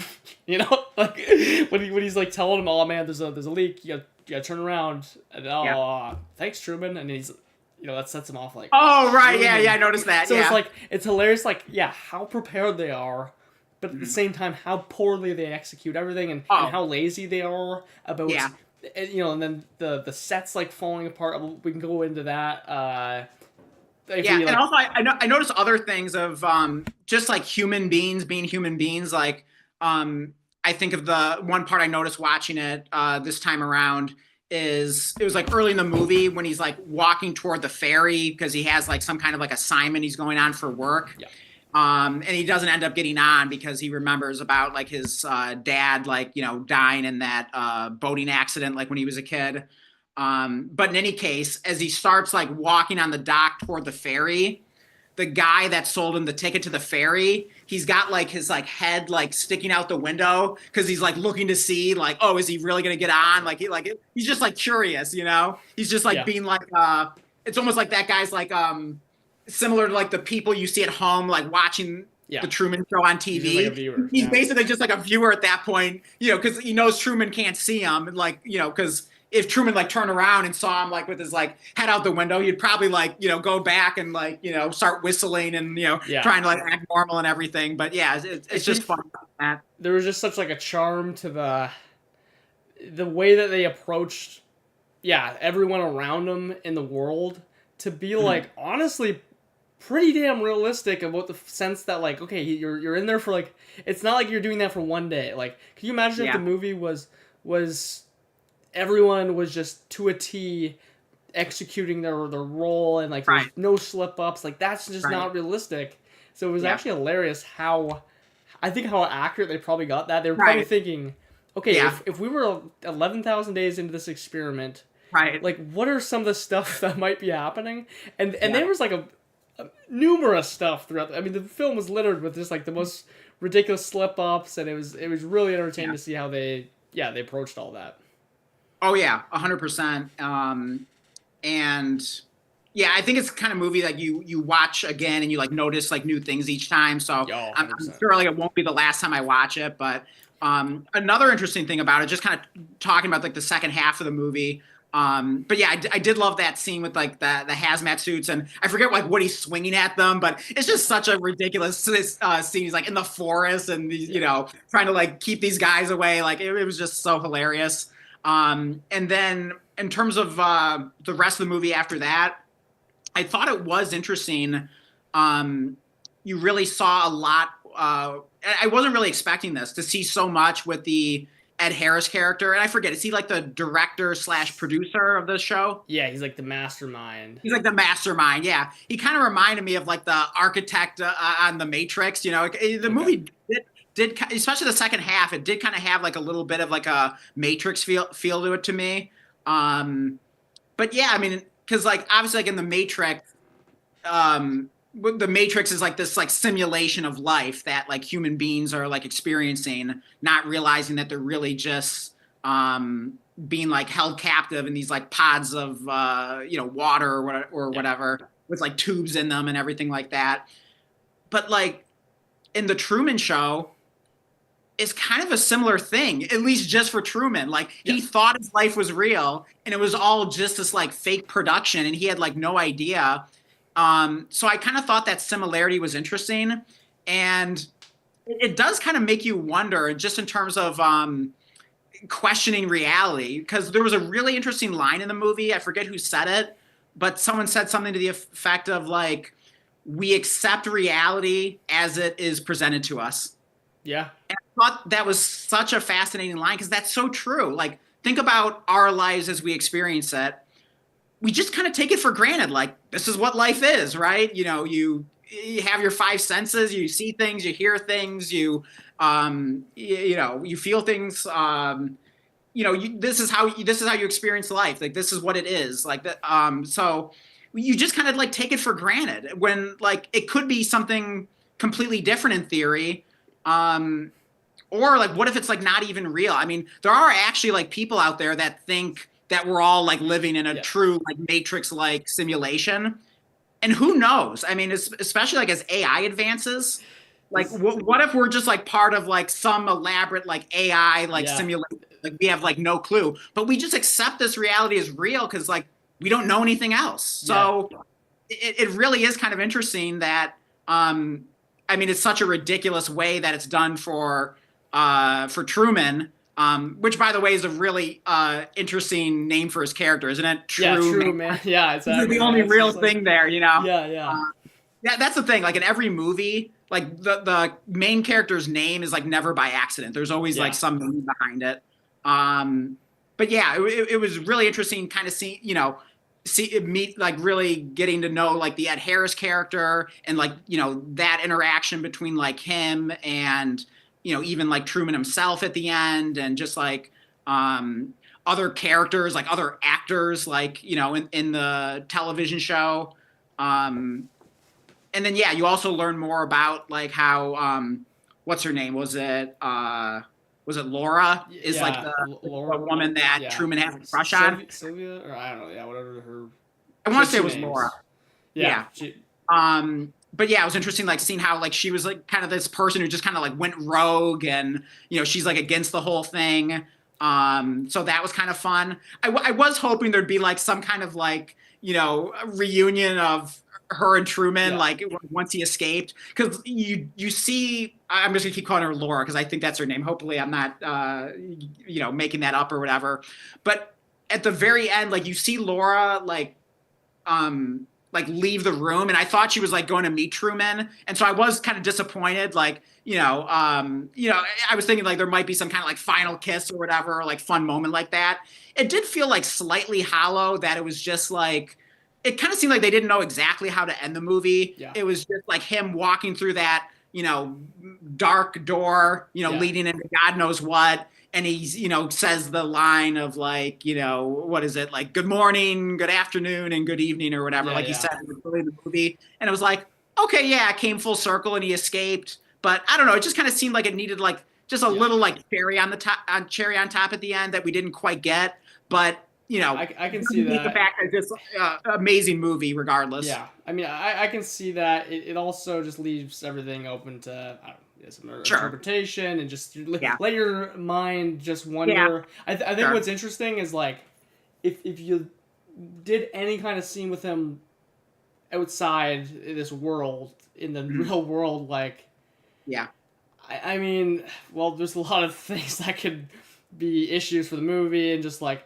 now you have this like they would basically need to be a TV series to even explore the outside world. Sure. There's so much that could go on, so it's kind of just fun to leave it at just like, what do you think happens when this guy of 30-something years, just or whatever, 11,000 days, just, I mean, walks out in the real world. He knows things about the world, but he knows nothing about the world. Like, oh yeah, can you imagine? Like, you just have like no clue what you're walking into. I mean, maybe the real world is nothing like the real world that you and I know and that he experienced in the Truman Show. Maybe it's just something completely different than that in this universe.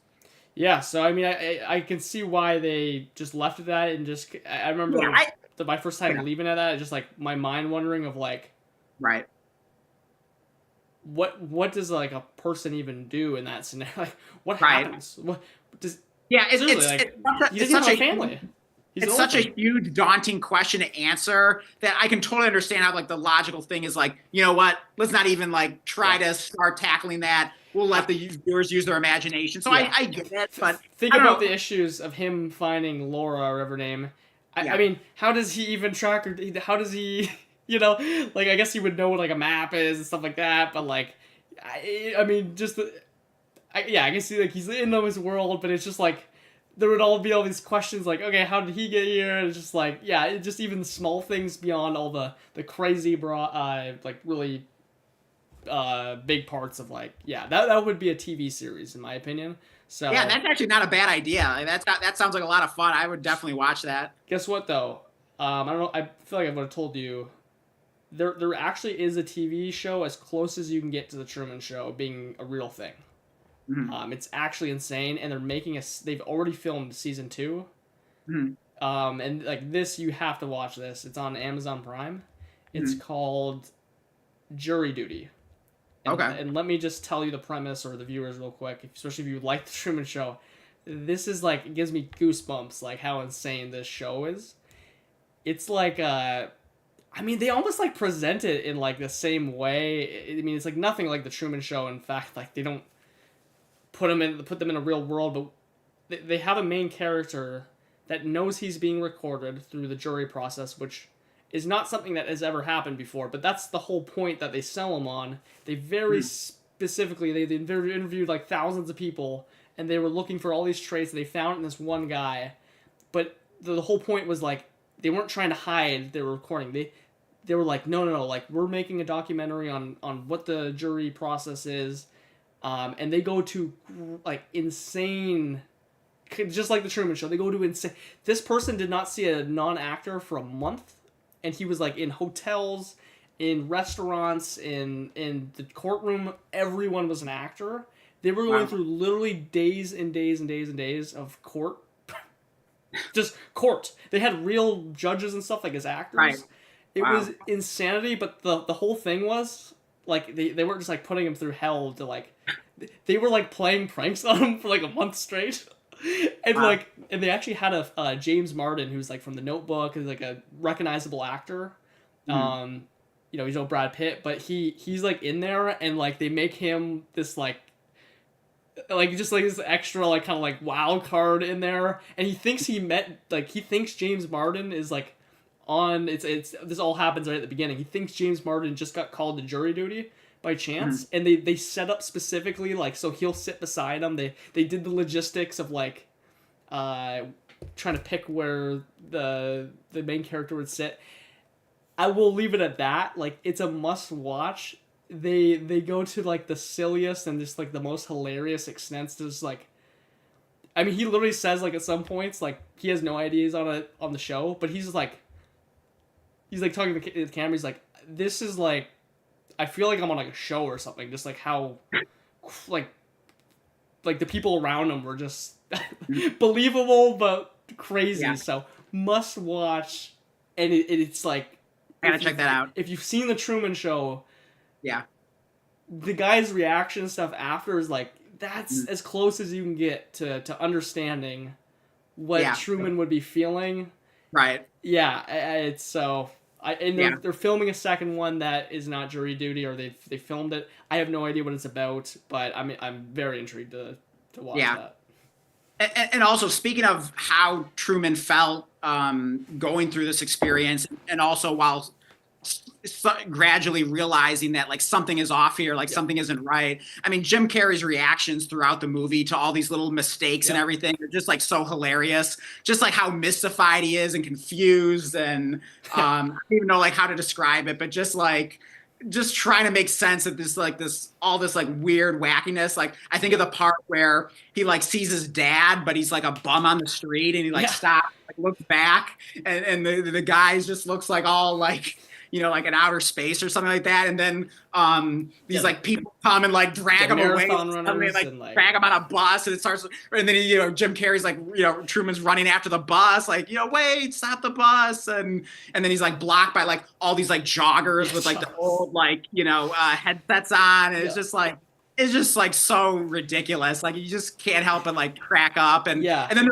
there was another part where he's like going into a building and he sees like some like production room that like like the looks elevator. like what is it? It was like the elevators, like people are pretending to get in it, but like the backing's gone, and then he's right, like, and then it's like so it looks confused. like the back of like a movie set with like the chairs you sit in or something like that. And like there are like people there that like they like realize that like, oh, they're exposed, like he's not supposed to be seeing this, and they like close it off. And then like the guys like some guys like drag him out and they're like oh, we're remodeling. He's like, no, you're not. It's just like just his reactions are just so funny. And then there was also a part where there was like some like worker on a ladder and like Truman like hits him with his like briefcase just to see if he'll like react like a normal person or whatever. And like I don't even think the worker even like does anything, which just like further proves that like something is like terribly off here. Yeah, you really got into something that I want to talk about, but it was like, I think if someone watched the movie, they're like, well, how did he not, if they were like a skeptic, how did he not realize that like that was just a film crew? But it's like, okay, he's not in the real world. Like this guy's like everything is just, he doesn't even know what he's seeing. Like that's the funniest part. He knows something's off. Yeah. But he can't really, he wouldn't know. He wouldn't have the experience to know. And so the funniest thing I think is that like, or not my funniest thing, but my theory or my belief of like you see how much stuff goes wrong. They're on day 11,000, and to me like the things would have went pretty clean. They probably didn't even care when he was a kid like that much. Like they were doing things in order. But okay, now he's just going into a teenager. They're like really like trying to make everything perfect. Like now he's gonna get suspicious. But now the set's like 30-something years old. You see it right out the gate. The light falls. The light falls. That's supposed to be a star. What was it? Sirius or something? The star. And it's like, okay, like not only is like the dome corroding or like just like falling apart, but it's like the world around them, and just like they're getting lazy, and it's just like it's the thing is they actually even show that like people like parachuted in, and then like there was that girl Laura and stuff. So like, and apparently like the dad broke in. Like he wasn't even like supposed to be like back, because like he was really supposed to be dead. So. Like there was a bunch of like incompetence by the crew, clearly, right, of letting all these people in and stuff. But imagine trying to like manage like thousands of like extras and actors, and it's just so wacky. Yeah, and then now you got this town that's like 30 years old. Things are falling apart. The radio's going out, all that stuff, and it's just like. Here's the thing, that would have been happening his whole life, but it's just the Laura saying like you're on a show and all this stuff, and he's like, well, what is that? Like he can't even. Okay. Does she? Yeah, like what does that even mean? Like what are you talking about? Like how is that even possible? Yeah. Yeah, but it's like it's just that it just kind of gets to that point where he's built up enough suspicion over his lifetime. And then you get these, the rain is just on him, and it's it's like, really? Like, like, what happened with that? Like, yeah, so it's a bunch of, like, these things that would be such dead giveaways, but he's literally lived an entire world. Like, you'd be crazy to think, everything's about me, everything's about me. It sounds like Walter White, it's all about me. Right. So, it's just, like, funny, though, how I think in this show does a good job of just showing how many like ridiculous things need to happen for him to like actually commit to being like, okay, like skeptical. And because he's like skeptical out the gate, but like no, but it's truly come to the realization that like, wait a minute, like something is seriously wrong. Like where he just like spirals, and it's funny, like he spirals like into this like insanity, but he's not. He's like what's the opposite of insanity? It's like he's the most clear and understanding of like his surrounding and his place that he's ever been in. Right. But yet he looks like the craziest on the screen and the way he's acting. Yeah. But it's funny how this whole world around them and all these extras and actors and everything, like pretty much what their job is just to like constantly gaslight them, and like, I mean, they do so many like, I mean, painfully obvious things, trying to get them to like not travel and all kinds of like wacky things that come up that prevent them from like getting out of the town or whatever. Yeah. And it's hilarious that like when that dad of Sylvia, and by the way, I looked it up, so I think her like Lauren and Sylvia. I think her fake name, as like an actor in the show, was Lauren. Yeah. That's why so I was close. I said Laura, but then I think her real name was actually Sylvia. So, but in any case, we'll just call her Sylvia. But like when her like dad like kind of took her away on the beach, and it was just so funny how he's like he's saying like, oh, she's crazy, and schizophrenic, and then he's like, we're moving to Fiji, and he's like, Fiji, and it's so funny how he actually like clings onto that, and he's like obsessed with Fiji and like getting there, and I mean, it was just like the guy basically just chose Fiji because it was the most like ridiculous faraway place you could like choose, and like Truman actually takes that seriously and thinks that's where she actually went, which is pretty hilarious. Yeah, and they went to throughout the show such far. I mean, the travel place is like. Oh yeah, like what happened to you? There's like a lightning bolt going through the plane. Yeah, there was some other stuff there. I forget exactly what it was, but it was just the same stuff. And the amount of like, I love how they show like how they've got him to stay. Like he's scared of a dog in the first shot, I noticed, and then I think I don't know, there was something else that it like hinted to that about being scared of a dog. They when he goes to the dock, there's the boat that like, I don't know if it was the same one or not, but it was like this boat on like. Was that actually there, or was he just seeing that in his mind? I wasn't sure. I don't know. It could doesn't matter either way. It doesn't really matter, I guess. But it's like I'm just gonna assume that was actually there because that's totally something they would do. Oh, they probably put it there to trigger him. Yeah, for sure. They have all these triggers that like conditioning. Oh him, that it's like he can't even go out in the water. Obviously, they literally go to the extent of killing off his dad and the his actor dad. Oh, and then when they bring the dad back, that was just like so ridiculous. Yeah. It's just like, oh my god, like I love it. Like, and then they were pulling out that all the tricks. Emotional moment, and everyone like watching at home's getting all like teary eyed and all happy. It was hilarious. Yeah, I mean they were pulling out all the tricks, but. Oh yeah, I mean they were really throwing a Hail Mary there. They're just doing like anything they can do at this point. It's like, all right, we're out of ideas. Let's just bring the dad back. Maybe we'll get a good moment for the show. Yeah, exactly. Get those. It didn't even make sense. He's like back from the dead, and then did he even explain what happened? I don't even think they like even got into that, or did they hint at something? I can't even remember. Yeah, it was so close to the end that it was that was the part we kind of glossed over, but obviously it didn't matter because that's the whole point. Is that none of it is particularly well organized, and there's all kind of like holes in the story, and it doesn't even make sense. But I just love the. Like I mean there was, like we were saying earlier, there was so much that needed to go in there, even though they messed up so much in like the part that we could see.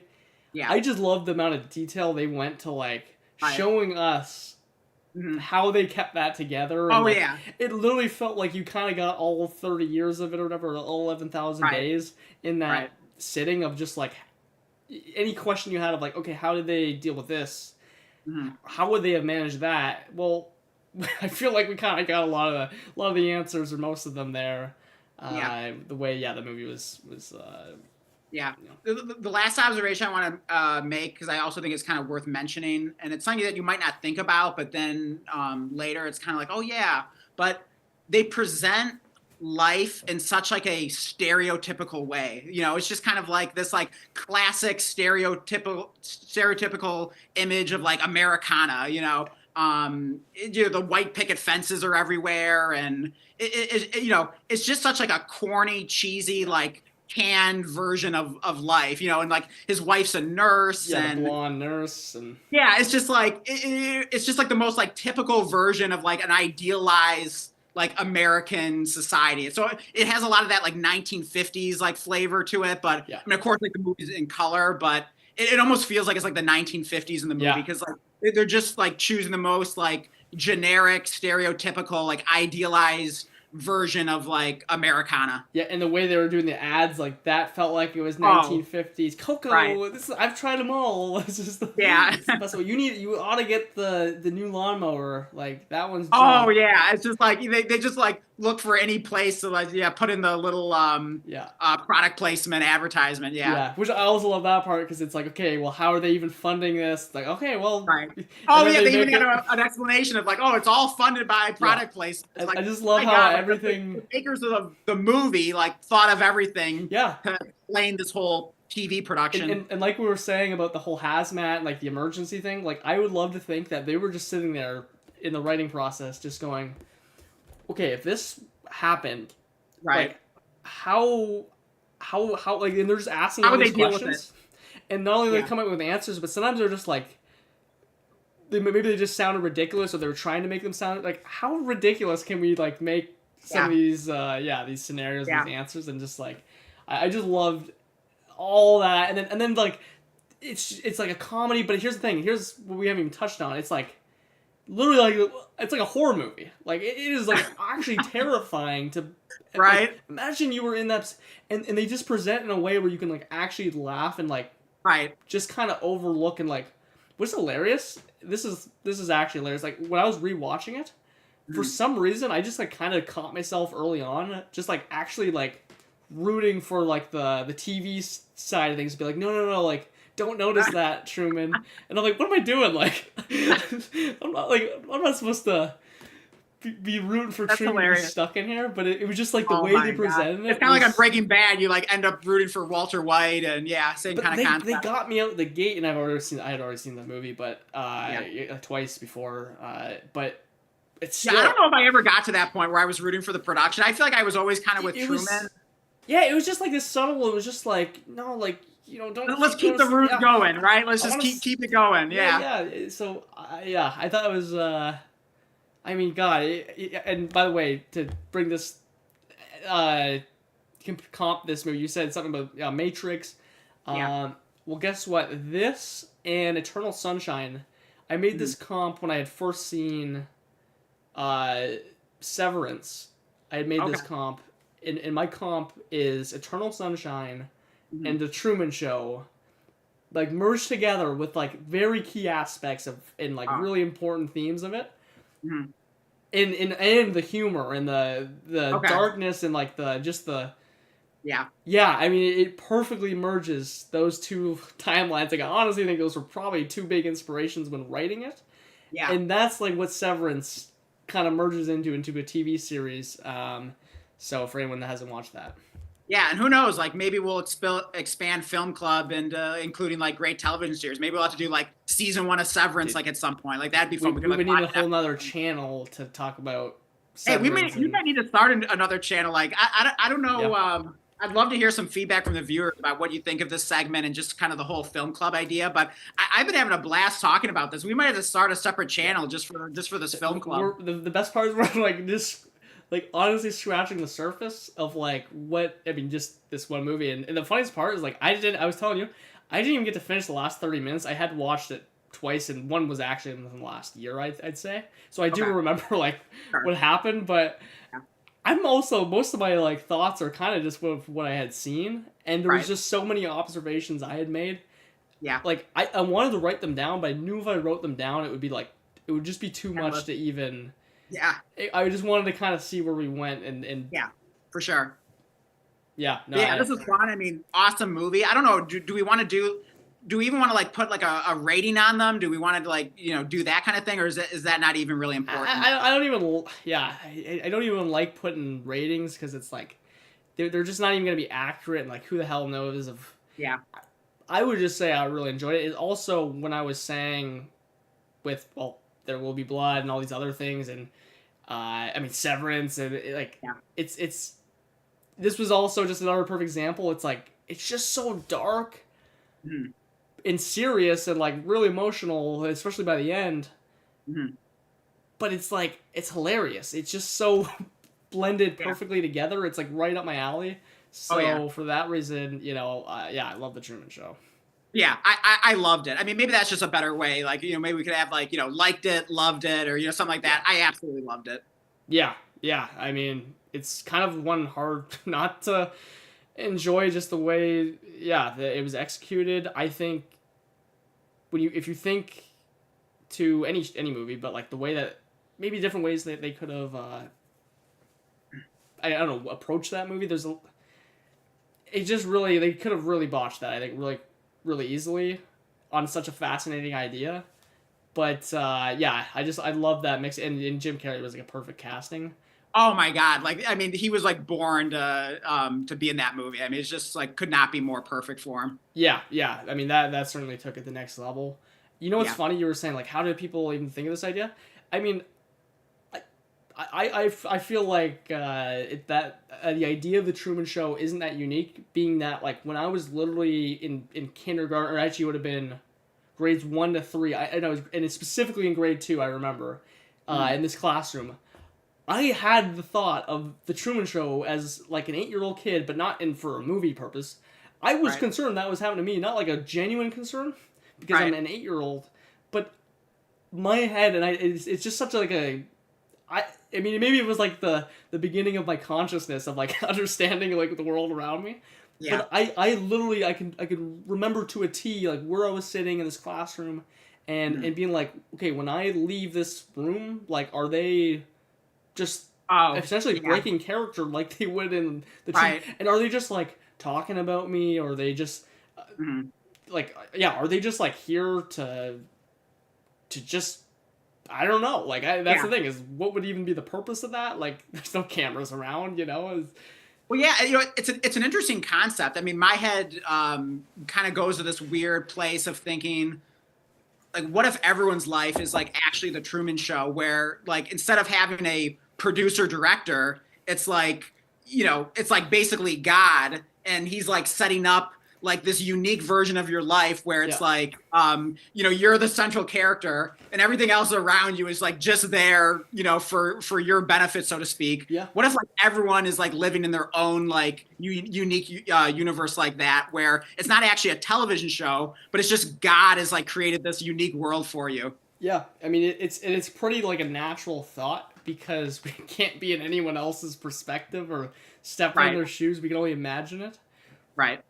We just get to live our own lives, and we just feel like a main character in our own lives. So I think that's Right. just also what, like, the Exactly. Truman Show. Yeah, and I'm not saying like I believe that, or you know, I'm not like a narcissist or anything like that, but yeah, who knows? I mean, what if that's the reality for everyone? I mean, we have no Yeah. idea. As they say in the movie, we accept the reality that is presented to us, and that's Yeah. so true. Hey, it happened to Truman, man. Hey, it can happen to anyone. You know, it's cautionary tale. Yeah, it You happened to gotta, that you gotta guy look in out. jury You know, duty. you got to start like, you know, Yeah. looking around and looking for people to break character, right? Yeah, exactly. Yeah, there's so much. Oh man, yeah, So it's such a funny movie. yeah, no, love that. Yeah, that's one like you can 100% rewatch and Oh just yeah, pick up, and just you already know what the plot and how things shape out, but you can yeah, start to pick up on the details. There was a bunch I wanted to write down, but again, I was just yeah. I wasn't trying to write all these random things down, and Right. there was a bunch of stuff that I had picked up on that I was like, yeah, did not Yeah, notice that. It all builds to yeah, the world that was there, and it's really cool to see. yeah.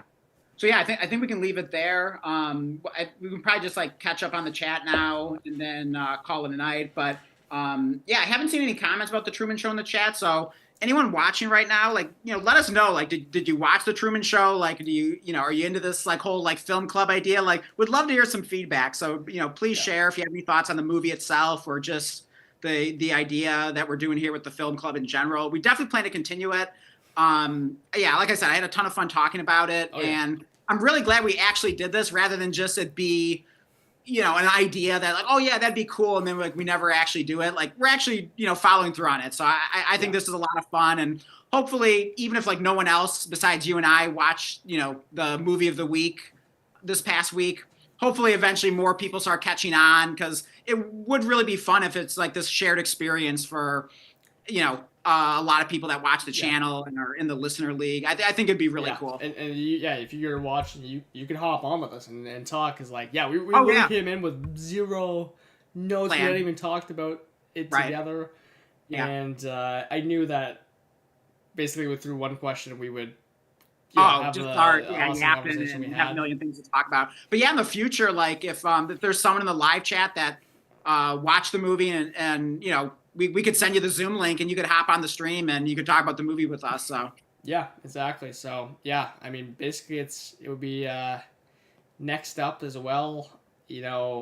I'm open to all kinds of movies. I know we have There Will Be Blood, but we certainly don't have to, slot that one in there if we don't want to. But you know what? I feel like we should decide tonight because otherwise, Yeah. when are we going to announce it? So I really think the kind of the plan moving forward is that on the stream where we talk about the movie from the past week, we should also announce the movie for the next week. So that way people have as much time as possible to watch it. So do you want to go with There Will Be Blood? I mean, I think that'd be a perfect choice for the second movie. We had talked about it. Yeah. I want to see it again. Yeah, let's do it. And All right, so that'll be the movie. Yeah. If you have any questions how to find it, you can message me. I'll on Sleep or whatever. Yeah, and also, just a note, I tried that fmovies.llc website. Was it freezing for you? It didn't freeze, but like when I clicked on like, homepage or, get started or something, I got like some kind of like error message that said like connection's not secure. I don't know if it's just like a problem. Like maybe I need to like clear some settings in my web browser or something. I don't know what the deal was. Was it like something your Mac was actually popping up? Yeah, I think so. Because like I believe they also run like the pop-ups that like make it look like something there, but it's literally just a pop-up. I don't think it was that. I think it was something from my Mac. Yeah. But it was displayed in the web browser page. I don't know. It was weird. I could send you a screenshot sometime. But in any case, I ended up just searching The Truman Show full movie on YouTube, and you could just watch it for free with some ads. So that's what I did. It worked out fine. Okay. But yeah, maybe it was just my computer or something. But yeah, in terms of where to find the movie, I would either just search like the name of the movie and then add the words full movie and search that on YouTube, or go to this fmovies.llc. Yeah, or look up Reddit streaming movies. Like there'll be a million options. Just be careful is all. And there'll always be pop-ups. But There Will Be Blood will be awesome. And I'm very excited. That should be a good one. I mean, that was a really critically acclaimed movie back in the day. I think it won Best Picture, if I'm not mistaken. It won a few different things, I believe, Yeah. And Daniel Day-Lewis is a great actor who's in it. And it's a serious movie, but you were telling me, I don't even remember this because it was so long ago that I watched it, but you're saying it's a serious movie that like cracks you up, like almost kind of, maybe not exactly the same way the Truman Show, but similar concept where it's not like it's technically definitely a comedy. It's not technically a comedy. It's definitely turned into more like serious than the Truman Show. Yeah. That's for sure. But it's also like just as dark as the Truman Show. Yeah. The Truman Show is takes a much more comedic. The Truman Show is much lighter, and you could almost call the Truman Show a comedy. I mean, in a lot of ways it is. I mean, it's probably a mix of genres. Yeah, There Will Be Blood definitely has a more serious tone to it. But it is hilarious. Yeah. Funny enough, I mean, I probably watched it like 15 plus years ago, and just like one time, I enjoyed it. But I don't remember laughing. Maybe I did. I just don't remember. But it could be the kind of thing where I watch it today and I'm like cracking up. Like who knows? Yeah. But it sounds like it requires a certain sense of humor, which is right up your alley. And I have a feeling it'll be up my alley as well. Yeah, I feel like as the movie goes on, just like the more humorous and just it is not like a laugh out loud, but it's kind of just like it's just like you're kind of I was laughing to myself or like grinning of like I mean, and also some of it was just like how well executed like the acting was, right? And I won't even go into anything on the plot. It was awesome. I'm really excited to see it again. So it's official. Week 2 of the Dynasty Savvy Film Club. The movie of the week is There Will Be Blood. I forget what year it came out. I think it was 2007. Okay, that's around where I was going to guess. So watch it anytime, basically in the next 6 or 7 days. And we will discuss it, in our, I guess, kind of what we just call like our midweek stream that usually takes place either Tuesday, Wednesday, or Thursday. So to be safe, like, the earliest we would probably talk about it would be like Tuesday evening. So basically, make sure you've watched it prior to Tuesday evening. Yeah, if you just kind of want to participate in the club, you can join the discussion in the live chat, or heck, like we said, we will even throw you the Zoom link if you want to come on and discuss it even with if we us. don't even know you, just right, just yeah, hey, we'll just be wild and crazy and just see what happens. Yeah. I see we have Jake Bauer, which I don't think we've had before. Yeah, I don't think we had him on before. So Jake, let us know if you know us through Dynasty, or if we know who you are, or you know who we are. Or if you just like randomly came across us like yapping about movies when we're on the. Yeah, who knows? Yeah, maybe it's a what do they say? First time caller, long time listener. So let us know if it's that kind of situation. But in any case, appreciate the nice words you just wrote. Love the work, fellas. So really appreciate that. Thank you, and great to have you here. And really appreciate it. Yeah, good to see. Yeah, especially never seeing the chat. So at least always great to see a new name. We're trying to grow the channel, so of course make sure you're subscribed. If you want to support us, it really helps a lot. You always drop a like on the stream, comment on the stream after after it's over. You can watch it as a replay and just like leave like a true comment, because the live chat like disappears basically as soon as we end the live stream. Oh, okay. And Jake said he found us on the suggestions, which is good to see. And and I am Blake. He asked what camera I'm using. Yeah. Oh, yeah. You can see probably my name. Actually, no, it's cut off with our overlay. Mm-hmm. Yeah. I mean, actually, I'm curious to why you're asking, but mine is because it's terrible. I'm so. It can't be good. It can't be good why he's asking. But I'm so mad about my camera display right now. I'm trying to. I need to get an upgrade. Even I don't care for not making money. I just cannot stand looking at my own camera. But it is called like a Razer. It's like a ring light, like face cam. Like I originally got it for just like streaming when I was like playing Madden, kind of like competitively, and then I had used it for that. The quality didn't really matter, and I've just been using it. So also, Jake, let us know what you enjoyed more, the Dynasty coverage or the talk about the Truman Show. We would love to hear any feedback on that, and then to know specifically what you enjoyed. But thank you either way. Let's see, wrote a comment. He said he meant Dan. So now he's got who's Blake and Dan. But Dan, what are you using? Like a MacBook? Yeah, I'm using a 2014 MacBook Air. That's what's the craziest part. Like I literally have a face cam with a ring light, and Dan's just sitting there with a 2014 MacBook Air. It's over a decade old. It looks crystal clean, and mine looks like I'm being filmed with a potato. Yeah, but I mean, they made technology better back then. I feel like everything's so cheap now, but I feel like that was like one of the last years that Apple was like still making quality products. I'm kind of down on them lately. I won't go into that whole tirade. But I mean, this MacBook Air has been a tank, lasting over a decade here, still going strong. I use it as my main computer still. But I mean, I could probably upgrade my camera situation, because I mean, I'm actually a photographer, so like I could set up like one of my cameras and probably look a lot better than what I'm using now. Maybe at some point I'll do that. We'll get it more. We have no excuse for the show to just like have this production quality. Although you're good on your side for now. Yeah, I am not. Like this is just like brutal. I know it's like not that bad, but I'm just comparing, like we're literally side by side, and I know you're on a Mac. It's obvious. Like I should be on like a phone. Like at worst, I should be using my phone. It would be so much better. Yeah, it definitely looks like you're filming yourself on a potato or something like that, as they say. But, it's like 20 frames. It feels like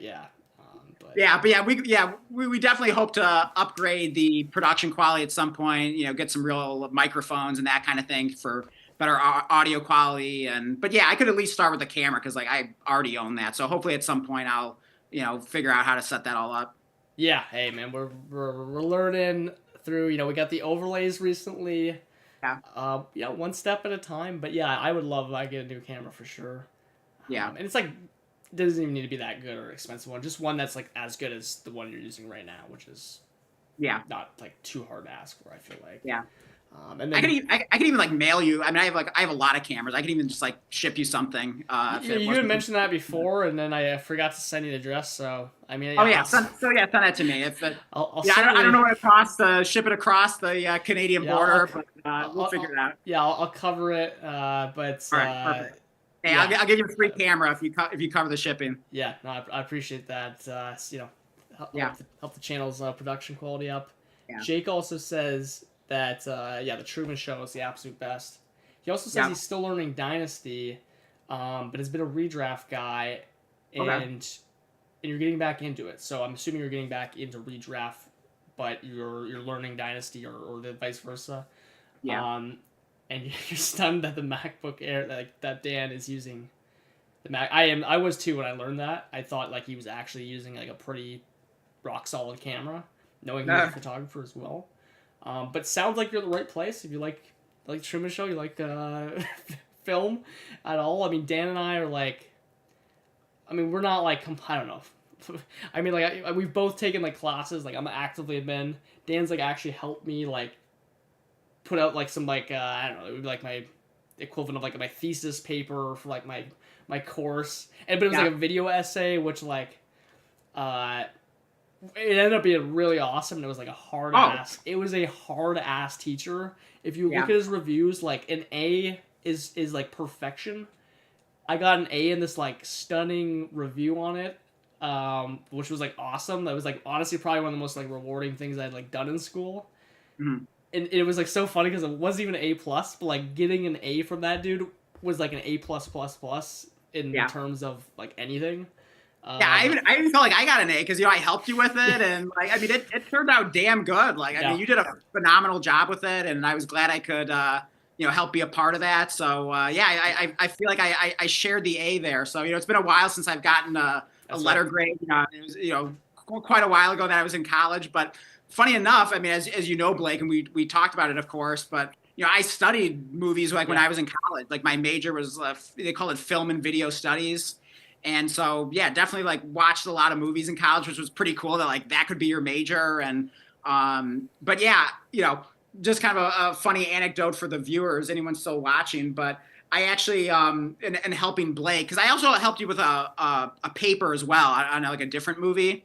But for both those things, I basically was able to like dig up all my old like film, papers from like back in college for like my film classes. And I think I like, I was like taking pictures of them, and I think I like texted a bunch of them to you, and just to kind of give you a sense of like how to write about a movie kind of thing. And so it was kind of fun going down memory lane. And we had been friends for I don't know what, maybe about like a year or something like that.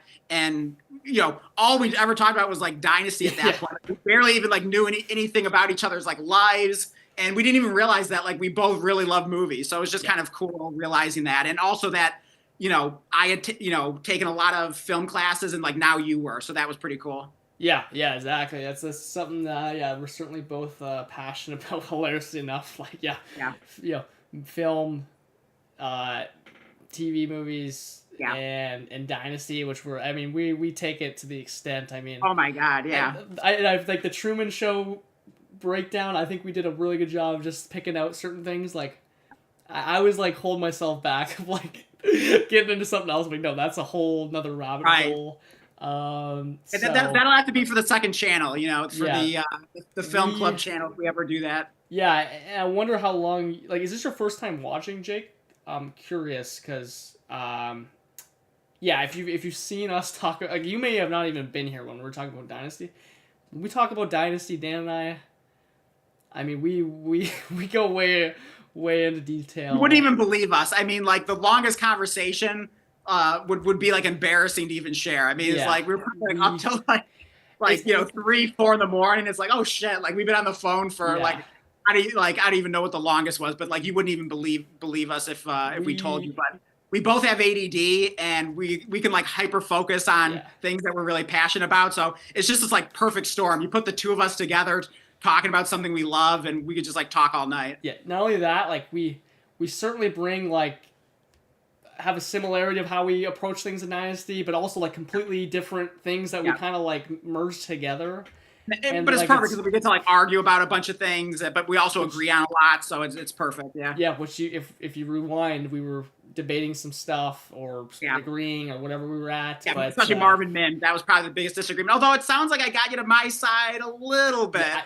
Yeah, you certainly did. 10%, 15% maybe. Well, I understand. I think I understand 100% is Yeah. the best way to put it. But we certainly bring some outside the box thinking to Dynasty that you will not get anywhere else. I can assure you that.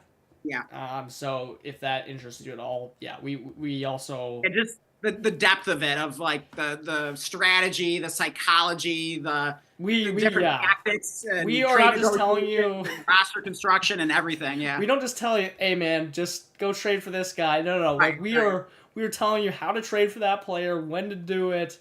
Yeah. We will go into detail. Like Dan and I, like literally, I mean, I'm like a psych major of like we have. Like it's like I don't know if we should be like embarrassed or like proud of like how like detailed our strategy will be between like and not in like a I don't know, not like a scammy or like scummy way, but just like a strategic way of like how we'll go about making moves and talking to other managers in Dynasty. Yeah, even just like the way we like word things in like a message. I mean, you think it's just like, oh, you're just casually like DMing the person, but we're like, oh wait, no, phrase it this way. Oh no, wait, say this word, and I mean, like, yeah, we're insane. Like, we're pretty much that summarizes. It's the best way to put it. But I wanted to like, I wanted to see if you were a first time watcher. You did just confirm you are a first time watcher, so if you are actually like interested in learning about stuff about Dynasty, you watch hours of our previous stream if you're doing a car ride, or just watch our future ones or watch the replay of this one. And if you have questions, dude, we've actually had people like Joey, who's been on the channel multiple times now, just hop into the chat, ask about a trade question or what he should do with a roster. We gave him advice. He made the deal, and then he joined some leagues with us and has been on the channel since. So like he's been on 2 live streams, and just an awesome guy. So we love connecting with our viewers, and if you ever want to like hop on here and just talk about Dynasty or fantasy football or like whatever, like we're open to anything. We quite literally will have you on if you like, especially like I'd be interested to like if you were interested to hop on of just like talking to like a new Dynasty player, someone getting into it. Yeah, you don't have to like be an expert or anything. Like just be yourself, and that's the best part. And what you don't. That's the best part. It leads to a lot of great conversations and a fun time. We often have someone on. Like we love getting our league mates on. People that watch. Yeah, we usually have them on the Sunday stream, which is typically, we call it Dynasty Goats. Although recently we've been we've been doing more best ball drafts on Sunday, and we call that stream Best Ball Bros. But we were definitely due for another Dynasty Goats sometime. So we'd love to have you on sometime. Yeah, thanks for the follow on Twitter. I don't even know how you found that, unless we have. Yeah, that's impressive. I saw that. That's pretty cool. He even said he followed it with both accounts. So dude. Yeah, hey, feel free to subscribe to on YouTube with both accounts. Like that would be amazing as well. So really appreciate all your support. Yeah, sorry, and then I'm just seeing last question. Then he's out. Where are we from? Our favorite NFL teams. I'm from Winnipeg, like Canada, and Minnesota Vikings are my favorite team. Yeah, and I'm originally from the Detroit area in Michigan, and currently live in the Traverse City area. That's like northern Michigan, and I root for the Detroit Lions. Yeah, and then he also say he has another question before he goes, and then he said ask away. He has number 2 pick in Dynasty Superflex. New league, so 102 is Jaden Daniels the move. I will just leave it at a yes. I could give you a great argument for why he's the 101. I would 100% take him at 2. Dan, would you? Yeah, I mean, I really don't think there's like a wrong answer between. I mean, if you're gonna go quarterback, it's a super flex league. I really don't think there's a wrong answer between Jaden Daniels, Josh Allen, and Lamar Jackson. Lamar Jackson and Josh Allen are more proven, but Jaden Daniels is younger, so maybe you make the. I lean Jaden Daniels at this point. By the way, 101. If I had to choose. I wouldn't argue with you. I mean, that's probably the right answer. I think the only other way you could consider. I mean, it depends a little bit on the format of your league and like what the scoring settings are and what the lineup requirements are.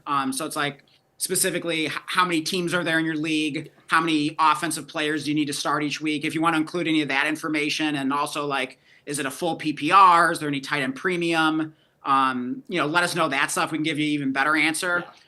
Yeah. This would be a whole longer discussion, so we won't get like too into it. But I was saying he's got to head out. But one thing I was gonna say, Jay, if you're doing a startup, by the way, and like, I mean, I love startups, but if you were just curious of like asking questions, like I'll type my thing in. Like, if you just want someone to ask questions to about a startup, like I feel like I have a pretty good track record with startups. Dan can attest to that. Blake is the guy to go to, so yeah. When it comes to the nuance of like the trading and like moves to make, like you don't even like question the if you want some advice, like don't even question like the move to move thing. Like I can, if you want some help and like in turn, like I don't know, like just learning stuff of like talking about things through. I can get you on track of and just let you also just like draft the players you want and stuff like that, but help you out in the process if you were interested. That's my sleeper tag. But yeah, I'll leave it at that because you gotta go. Appreciate you, Jake, tuning in. Blake, that's a really cool offer because I mean, if I need help with a startup, like you're the first call I'm making. So yeah, definitely take advantage of that. You will learn a lot talking to Blake about startup strategy. Yeah, one day if we have a, I don't even think I'd have the time to like actually offer that service. But being that we have 70 subscribers and you're coming in here and talking to us, I will gladly like just do it for fun. Like it's in the summer and whatever, and you're getting into it. So you can take me. You don't even have to take me up on that if you don't want to. But I would love to help you if you were interested. So that's super cool. And we just, like we said, we just love to connect with anyone that takes the time to watch our channel. It's really cool that there's even like anyone that cares about like what we have to say or whatever. And we just love Dynasty and heck, even movies, and just love to yap. So I love that Seb's in here just slandering our name. Don't listen to these fools. Don't listen to these fools. He traded for CD Lamb, ruining his team. Oh yeah, 100%. Dakota as well. I mean, I taught. What's that quote? Like, I'm the founder of this company. Like, I taught you how to play Dynasty. Like, I got you in it. But also, I don't know what Seb about here.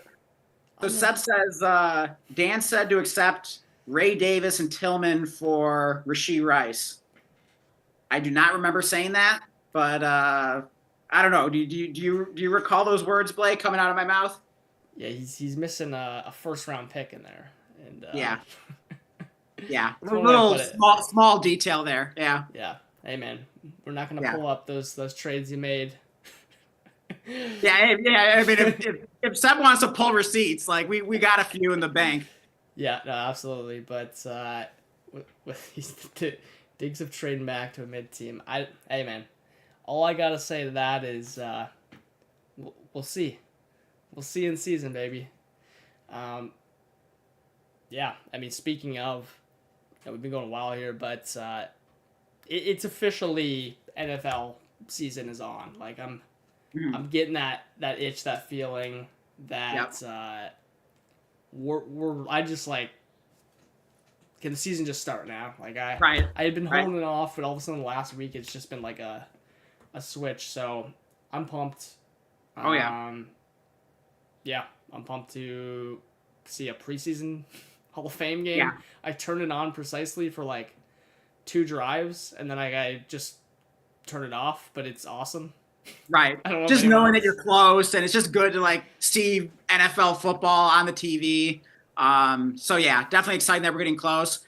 I am glad that we have a little time left, though, to do some things that we want to do before the off season officially ends. Like we were talking about recently, like we definitely want to put out a bold predictions video, just like we did last year, just with our boldest takes and predictions for the 2025 season. So that'll be fun. And we have a few other fun ideas up our sleeve as well. So yeah, you definitely want to stay tuned to the channel the rest of this off season. And of course, we'll be continuing to stream and hopefully make videos as well during the football season.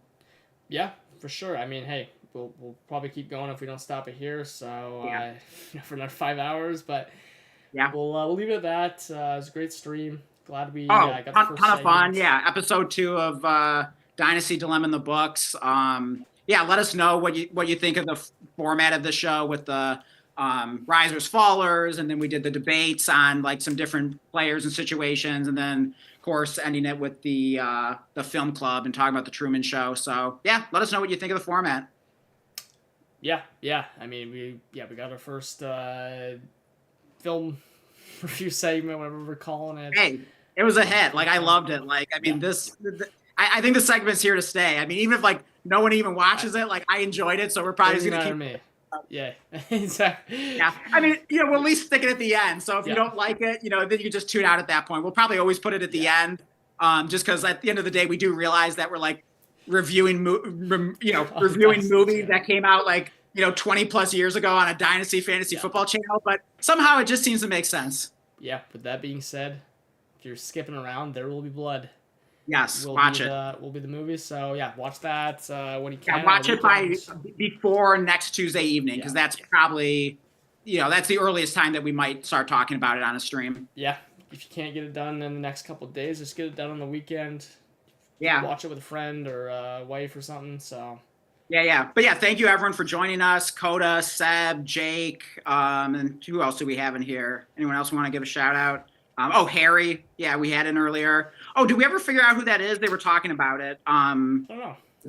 Let's see. Okay, Coda said, my hairy shape, who are you? And Seb says, I don't know who this individual is.